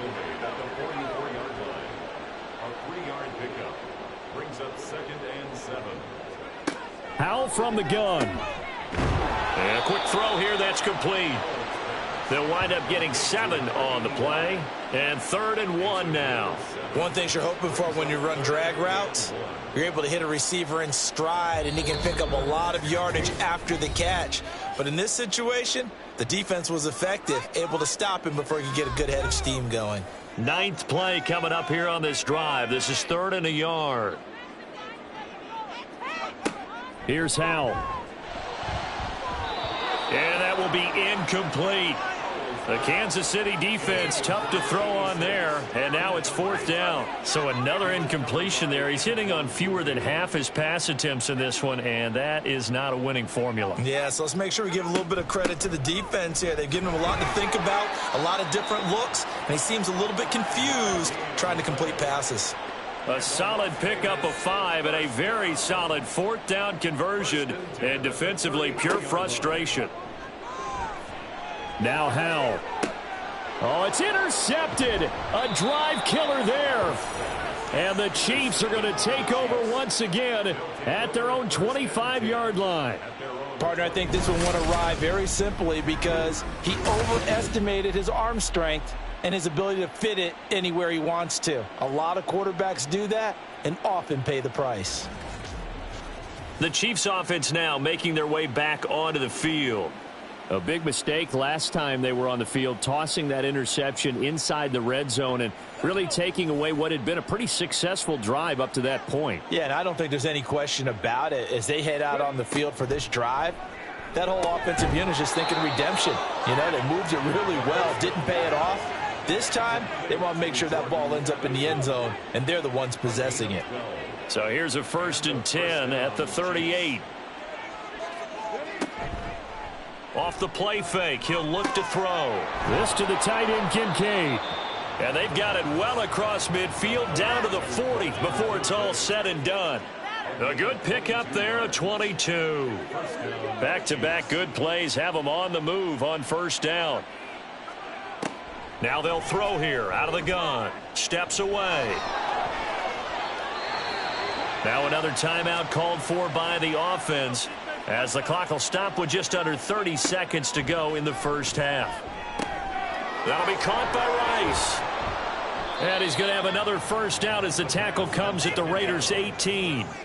15 yards there on the catch and run. And a good quarterback facing zone coverage. If he has just a little bit of time to survey the scene, that's what's going to happen. No doubt about it. If there's no pressure, he's going to continue to pick them apart because he'll have all that time to find someone open downfield. You can only cover for so long. So maybe they want to go to a zone blitz scheme, get a little bit more pressure. Remember when Carolina did that against Denver? They lost the game ultimately. They dropped the defensive end out, and he ended up with an interception in that game in Super Bowl 50. Maybe some sort of scheme like that to try and get more pressure at the passer. So still time for the kickoff here. 1 second to go in the half as this one is away.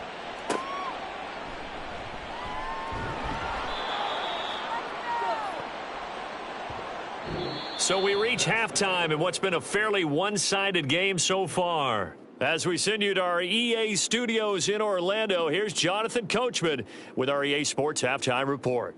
Okay, Brandon, we'll get you back to you and Charles in a bit, but first it's time for a trip around the NFL following an eventful opening weekend. Let's see what's happening in Week 2. We'll get our tour started out at venerable Soldier Field in Chicago, and you'll need to put 2 and 2 together because this is a 22-point game at the break. Brandon Ayuk, a touchdown catch in that first half. From there, we head down to the Sunshine State to check on the Jaguars at home in Jacksonville. And this one going the visitors' way as the Texans have the lead in that one. Justin Fields has thrown a touchdown pass. Lastly, we head to the Gulf Coast and check on the Bucs at home in Tampa. And it was the visiting Carolina Panthers who were victorious in that one. Bryce Young, 3 touchdown passes as his guys bounce back from the defeat on opening weekend. This was an extremely one-sided first half. One team showed up ready to go. The other's been in a daze thus far, but there's still plenty of time left for this one to tighten up significantly. All right, Coach, thank you, and we welcome everyone back for quarter number 3.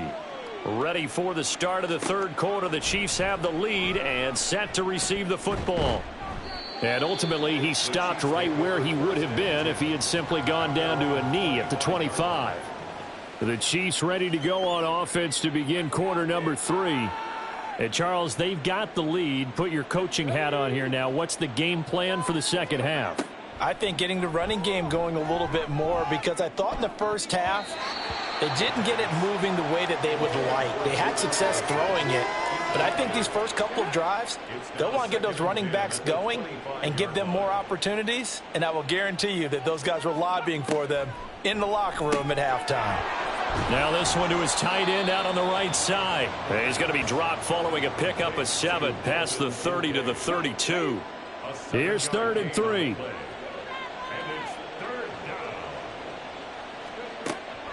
From the shotgun, he'll look to throw. He's got his target. That's complete. And he will have a Chiefs first down as they're able to get the 3rd down conversion. And defensively, they were in zone coverage there. Do you have to be a little careful? You're losing playing against a good quarterback like he is to not play too much zone? Yeah, you have to be careful about how much time you're giving up. I think it's a good point you just brought up. So maybe if you still want to play zone, you go to a zone blitz scheme. And you can drop anyone out of your defensive front, defensive end, defensive tackle. It doesn't matter. You just exchange someone to bring more pressure towards the quarterback and still try and cover downfield. And he'll be brought down right at the 45-yard line. 2nd and 6. 2nd and 6 at the 45-yard line. They'll look to throw again. They'll check this one down to Pacheco. And he's going to have another first down as the tackle comes at the Raiders' 43. It's a gain of 11 yards that time, and it produces a new set of downs. First down, Chiefs. They'll stick with the passing game as he looks to throw. A short throw pulled in by Kincaid. Just a gain of a couple there, and it'll be 2nd down. Out of bounds at the 41-yard line. 2 yards on the pickup. It's 2nd and 8. They'll run out of the gun with Pacheco. And he's going to be met at the line of scrimmage and taken down. Officially no gain on the play, and they're left with a 3rd and 8. On 3rd down, he'll drop to throw. Escaping the pressure right. He opted to go with a scramble, gets 2 yards, and now it's 4th. Nice call on defense, rolling out the nickel package for that big 3rd down play, and he did an excellent job locking down coverage and forcing him to try and run for it, and he doesn't get there, which brings up a big 4th down call. So now they're going to send out the field goal unit to, as they say, fire away from long distance. Oh, they flip it to the kicker. He looks like he's going to throw it. And this one will not work out. It is incomplete. It would have been a long field goal. The fake doesn't work out. And the Raider D, they get the football back. So good starting field position for him here as they come up 1st and 10 at the 39-yard line. They'll start this drive out on the ground. And some pretty strong running there as he'll take this across the 50 and down to the 44. That's a good way to start the drive. 17 yards and a first down. Now Howell. He finds his man, complete. That's Blake. And he's going to be taken down right at the 10-yard line. And now following the completion, we're going to get a stoppage here for an injury. We'll take a break and get a report from Vegas after this.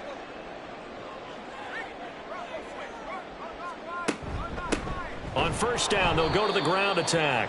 And he'll get this one down to about the 10-yard line. Just a yard on the pickup there, and it'll bring up a 2nd and 9. Brings up 2nd and 9.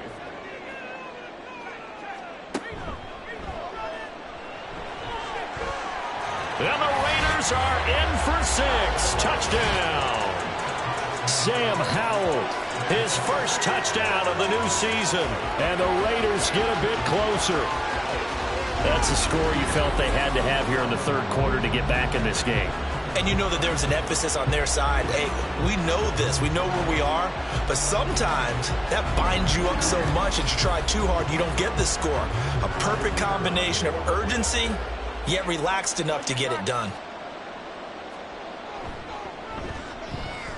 Extra point right down the middle. And that cuts this lead down to 13. On as the Raider kickoff unit now as they will send this one away. Taking it about the 1. And some good special teams coverage as they bring him down just outside of the 15. So now here are the Chiefs as their offense makes their way back out onto the field. Their lead down to 2 scores after the touchdown a moment ago as they start with a 1st and 10. This is caught by Addison. And way up past the 35 before he's taken down. A good pickup there, 21 yards. And now we get into the psychology of the whole thing, because a lot of teams with a 2-score lead in the third quarter, they almost become defensive with their offense, just playing not to lose. I think with this team, you got to figure at this point, this is a great spot for them to go into attack mode, really try and put the hammer down and finish this one off. And 2 big plays right in succession as this one goes for 27. Not only have they completed a couple on this drive, but they peeled off some pretty good chunks of yardage, too. Absolutely. Great start. 2 nice plays in the pass game. Now can they continue to feed off that? So here's a 1st and 10 now in Raider territory at the 36. He'll look to throw. Throws out left. It's caught by Williams. And he's going to get a solid gain of 9 before being brought down. 2nd and right at a yard.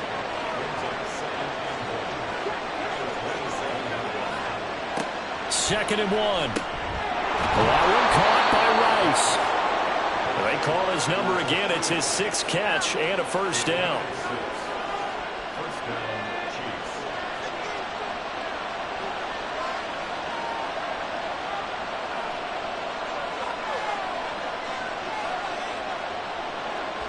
Back to throw again. Over the middle and complete to Addison.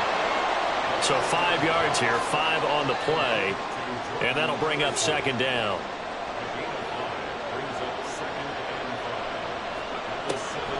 They're going to look to throw. Looking for Addison again, and he's got him again. Back-to-back receptions for him, and it's another 1st down.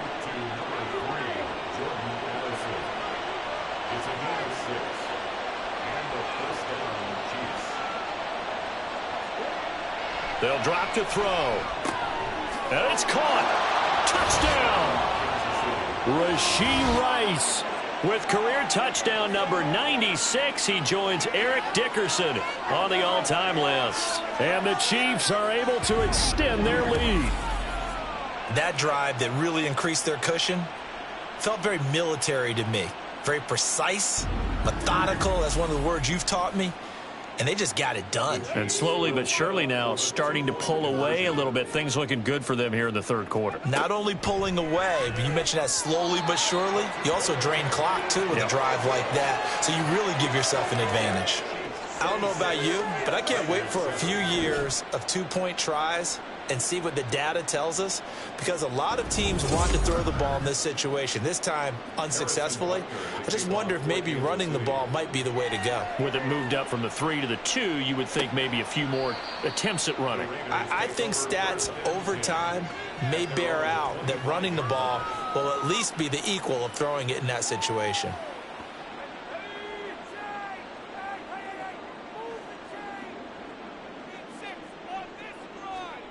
On first down, Howell. And he's got the hook up to Moore. And they're able to get this one across the 35. So here's a 1st and 10 at the 38. 1st and 10 at the 38-yard line. And Howell will throw it. And he'll go right back to Moore. Complete again. And he'll be taken down across the 50 at the 45 in enemy territory. Another 1st down as he went right back to the same well, this time for 17 yards. Now a handoff up the middle. Avery. Nick Bolton there on the tackle. Oh, that was a thing of beauty right there. Look at how quick those blockers fired off the line once the ball was snapped. That was an O-line on a mission, all in sync, and the defense is lucky that play only picked up 5 yards. On 2nd down now, Avery. It'll only be a gain of a yard, and it sets up a 3rd down and 4 now. I know that speed is the hallmark of today's NFL game, but the key to good rushing defense is still having your linebackers set the edge. From the gun on 3rd down, Howell. Pass taken in by his big tight end. And he'll be taken down, but he does have 1st down yardage. At 5 yards on the play there as the drive will continue. Howell to the air on 1st and 10. And that's going to be incomplete. Too tough to hold on to that one. It's 2nd down. Coverage defensively by Trent McDuffie. Howell. And the Chiefs are going to get him. That's George Karlaftis, who fought his way through the line to bury him. This defense, they just continue to feast. 5 sacks now as a unit. It's been quite an afternoon getting to the quarterback. And we're seeing it come from a variety of places as well. Sometimes just the guys up front getting to him. Other times you add extra guys rushing the quarterback, twists and stunts. It's been a variety, and they've had no way of blocking them. Now on 3rd and long, they'll look to throw. And that is incomplete. Well, that play was certainly a little bit different because on the previous play, he was sacked. This time, protection a lot better. Had time to survey the field and still couldn't find an open receiver. And on 4th down, on is the punt team sending this one away. And this will carry out of bounds. Where are they going to spot it now? At about the 18-yard line, it looks like. Here again comes the captain of this offense, leading his crew back out there now. He's played well. Good first half. He's continued that here in the 3rd quarter. But my question, when you're a head coach, what do you look at stat line-wise for your coach? Do you go right to turnovers? You really do. As much as coaches don't want to talk about that, that's where it starts. When I played in college, our first rule for every game, the team making the fewest mistakes will win. And that's kind of how they judge you. Do you take care of the ball, not turn it over, keep it in the proper hands, and give your team a chance to win? That's what he's done here in this one so far. We have played 3 quarters. You are watching the NFL on EA Sports. Back now in Las Vegas. Welcome back, everybody. It's the Chiefs with the lead and the football here as we get set for quarter number 4. Headed straight, it's Pacheco. And he'll manage to pick up about 4. It's 2nd down. Now, during that run, an injury here. We got one of those big blockers in some discomfort. We'll take a break and get a report from Vegas after this. 2nd down at 6 now from the 42. Here's Pacheco once again. And he'll get it into enemy territory just across midfield at the 49. 9 yards to pick up there, and it's a 1st down. Now, I'm guessing you'd say this is kind of the key here. Grind out some yardage, work on that clock, see if you can continue to tick it down. Definitely, you want to bleed things out at this point, right? Continue to possess the football, gain some yardage, and put the onus on the defense. Do they have to use timeouts? What are they going to do to stop you? You're taking charge. Officially, it's a 1-yard loss. That's going to bring up 2nd and 11.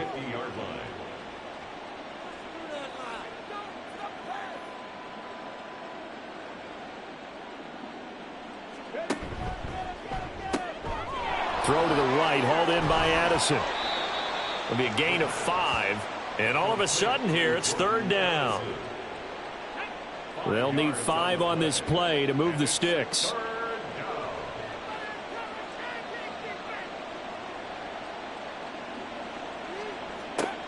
Out of the gun now on 3rd down. Hard throw, incomplete.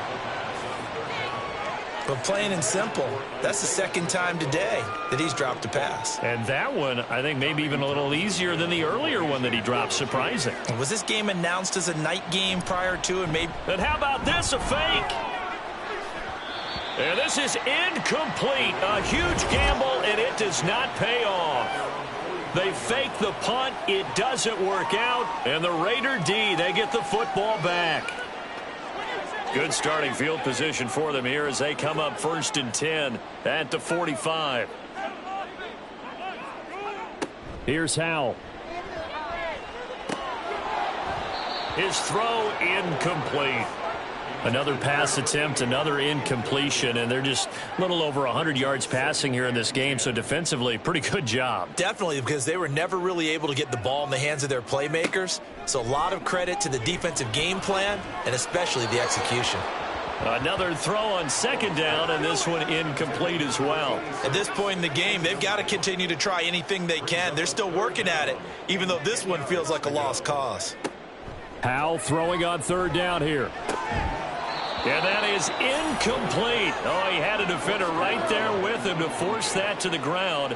And fourth down now coming up. And they're indeed going to go for it here on fourth down. So trailing here in the last quarter. Let's see how this plays out. Got to try it here. He's back to throw. Able to find the open man. That's complete. And he is going to have a Raiders first down as this defense cannot come up with a play that they need. In fact, they surrender a big chunk. 17 yards there on fourth down. Well, those are the types of plays they probably wish they had made more of in the first three quarters. And this deficit going to be tough to overcome here in the fourth. But a nice first down and a pickup on that throw. Yeah, and this is where as coaches, you're looking for effort and execution, even though the scoreboard is going against you. You want to find out who's going to fight, who's going to scrap, who's going to keep their heads up and continue to play. Here's 2nd and 10. Howell looking to throw again. He rifles one, and that's going to be intercepted. And the Chiefs are going to take over at their own 28-yard line. But here in the fourth quarter, defensively, you know that you're just going to blanket the field with defensive backs and say, okay, take your best shot. And that time, it's intercepted. And we've often seen teams go into the prevent early, way too early, and sometimes they get too soft in their coverages. But not in this case. They understood the situation and played it with the proper aggression. 1st and 10, and kind of tipping their hand at running the ball. 3 tight ends are out there. Here's Pacheco to begin the drive. And they're going to stop him right at the line of scrimmage. Just no cutback lane to be found whatsoever. 2nd and 10. Absolutely love the effort there. The ability to flow from his inside spot and stop that one at the line of scrimmage. Nice linebacker play. Now a throw here to his running back. Only able to gain a couple there. And 3rd and 8 now. They'll be in search of 8 yards here as they hope to convert the first down. On 3rd down, it's Pacheco. And the spin looked pretty, but more for style points as the real estate evaporated quickly there. Give him 3 yards there as that'll take us to 4th down.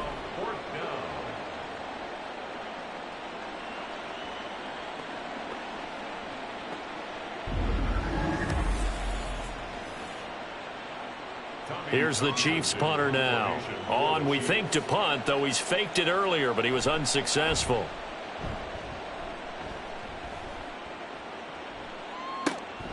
Fielded at the 20. Following the punt return here, there is someone shaken up. We'll take a break and get a report from Vegas after this.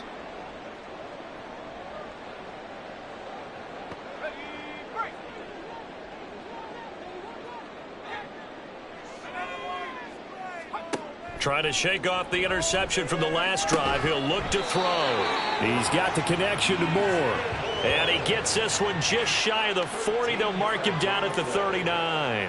So from the 39 now, they'll come up on a 1st and 10. Out of the gun, it's Howell. And his throw is incomplete. And that's another play that's painted the picture of this game overall. It's been a blowout. It's been continually fueled by big turnovers and stops for one side and an inability to advance the ball from the other. Howell. And this time he's got the hook up. It's complete. And he'll be taken down, but not before he works it past the 50. So now 1st and 10 in Chiefs territory at the 47. Throwing here, Howell. Quick slant, caught by Moore. And he is tackled inside the 40, not quite to the 35.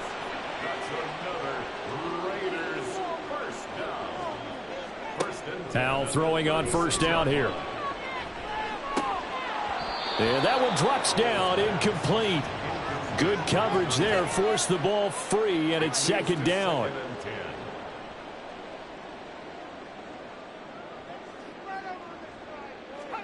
Another throw for Howell.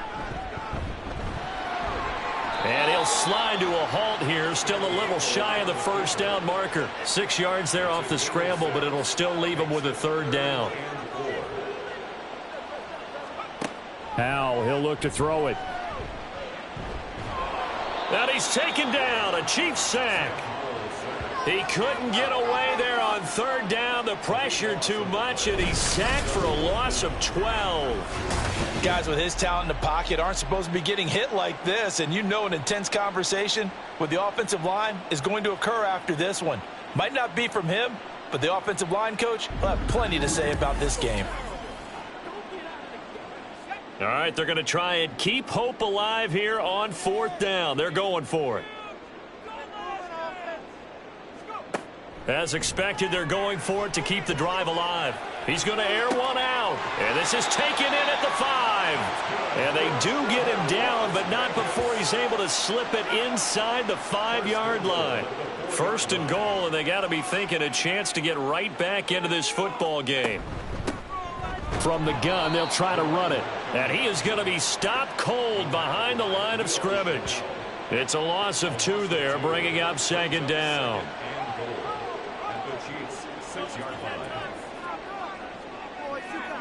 Back to throw, Howell.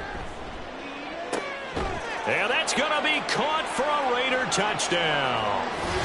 From 6 yards away. And the Raiders have got it back to a 2-score game here in the fourth. So a little bit of a letdown there defensively. I mean, look, and we remember, of course, all scoring plays need to be verified upstairs. And I think they're going to at least take a look at this. They're taking a peek at whether or not those feet were in bounds, and obviously a big call here in the end zone. And not just the feet. How about the hands? How's the ball possessed while the feet are hopefully getting down in bounds? That's what they're trying to look at to see if it all comes together. So they called it a touchdown originally, and this will stay a touchdown after the video review, so they had it right. Point after, right down the middle. And they're able to cut this deficit down to 12. 2 scores down, 3 timeouts left. Still a chance if they can somehow get this one back. And the Chiefs are going to make the recovery. The risk-reward of the onside kick. When you don't get it, the risk comes out to play, and here they gave up great field position. And that's the key to everything, because you're trying your best to press advantages when you have them, and field position leads you to that type of play calling. And whether you want to blitz or whether you want to throw the ball deep, those types of things, now that they've given up that type of field position, the advantage is switched to their opponent.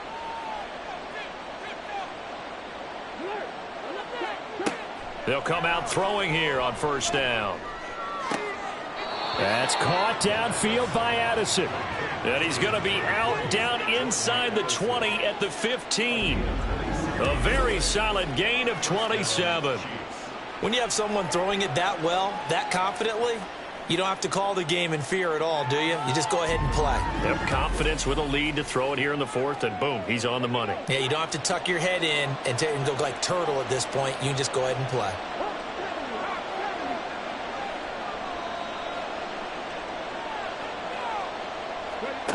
Now on first down, he'll drop to throw it. And in for the Chiefs touchdown. Rashee Rice with 2 touchdowns on the season, both in this game. And the Chiefs are on their way to a 2-0 start. Boy, he has been fun to watch throwing the football in this one. It's certainly not fun for that defense, though, Charles. Now up to 4 touchdown passes in this ball game. Yeah, we're supposed to be neutral, but I'm feeling their pain right now because he has absolutely carved up this secondary. A clinic on how to attack a defense and take them out of the game. Extra point by Butker is on target, and that will make this a 19-point game. Pretty clean and simple there. Just 2 plays. The long pass resulting in the touchdown on play number 2. Now after the touchdown, here's Butker on to kick it away. The return man down to a knee, and this will come out to the 25-yard line. There's DJ Moore as he and the rest of the offense head back out there. Let's see here, Charles. 6 catches, over 100 yards. Call that a pretty good day at the office. And I love the accumulation, the catches, the yardage. That means he's having a pretty good impact on this ball game and really helping his team out in a big way. Means he wants the football again, right? And it's funny because some of these receivers are very vocal about how much they're getting it. Others are quieter, but they still let you know, give me the ball, I'm going to make a play. And the offense moving quickly to the line. On first down, Howell. And his throw's going to be incomplete. That incompletion is not a surprise with the way that this one has gone, and the frustration, the body language is evident everywhere. This team, they've really been put through the ringer in this one. Second down throw for Howell. And the Chiefs are going to get him. Multiple rushers break through to drop him for the 7th time this game. Now Howell. Under pressure again, and down he goes again. And how about this? 4th and long, and they're going to go for it. And Howell will throw it. Looking deep downfield. And that's caught inside the 30. And he's going to be out of bounds inside the 25-yard line. So barely time to catch our breath. Here's 1st and 10 just outside the red zone. Howell now to throw it. And he's got his man on the out route. And he is out of bounds right around the 10-yard line. So not quite a 1st and goal. It's 1st and 10 from the 10. Operating from the gun. Howell. And he's got it. And this will leave him a yard short. Nice pickup of 9 yards on first down. 2 minutes left to play in this football game here on EA Sports. The second down attempt there knocked down as it leaves the quarterback's hand, and it's incomplete. An incomplete pass on that last play, and that means they'll need to come up with something here on 3rd down. It's Howell with another throw. That's to the pylon and incomplete. Tell you what, partner, after he ices down, he's going to need a nice long soak in a hot tub after this one. He's been under duress the entire game. Oh, yeah, once again, hit as he throws. Fortunate that one wound up incomplete. They'll try and run for it. And I'm not sure he got there. Did they stop him? They did. They stop him up short on 4th and goal from the 1. And the ball's going to be going back to the Chiefs. And defensively, they were ready for that, a full-on blitz on 4th down, and they stop him short of the marker. Oh, and someone's got to feel really good about that, and that's the defensive coordinator. He dialed up a great run blitz defense, and they hit it just right. Stack that thing up. They're going to feel awesome going to the bench after that big play. They'll start on the ground here on first down, and he will forge his way forward only up to the 2-yard line. Credit him with a 1-yard gain there to make it 2nd and 9. Brings up 2nd and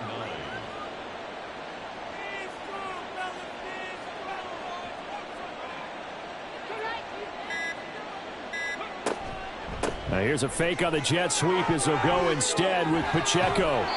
And they're going to get this all the way out past the 20.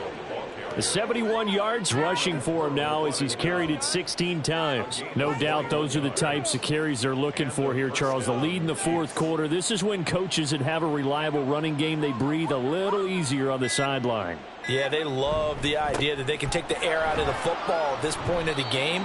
That means they're really counting on that offensive line, counting on the runners, taking care of the football.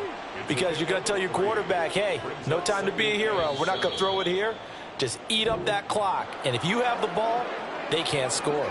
So this one in the win column for Kansas City. And maybe more importantly, a victory in the division, which always helps. And on the road.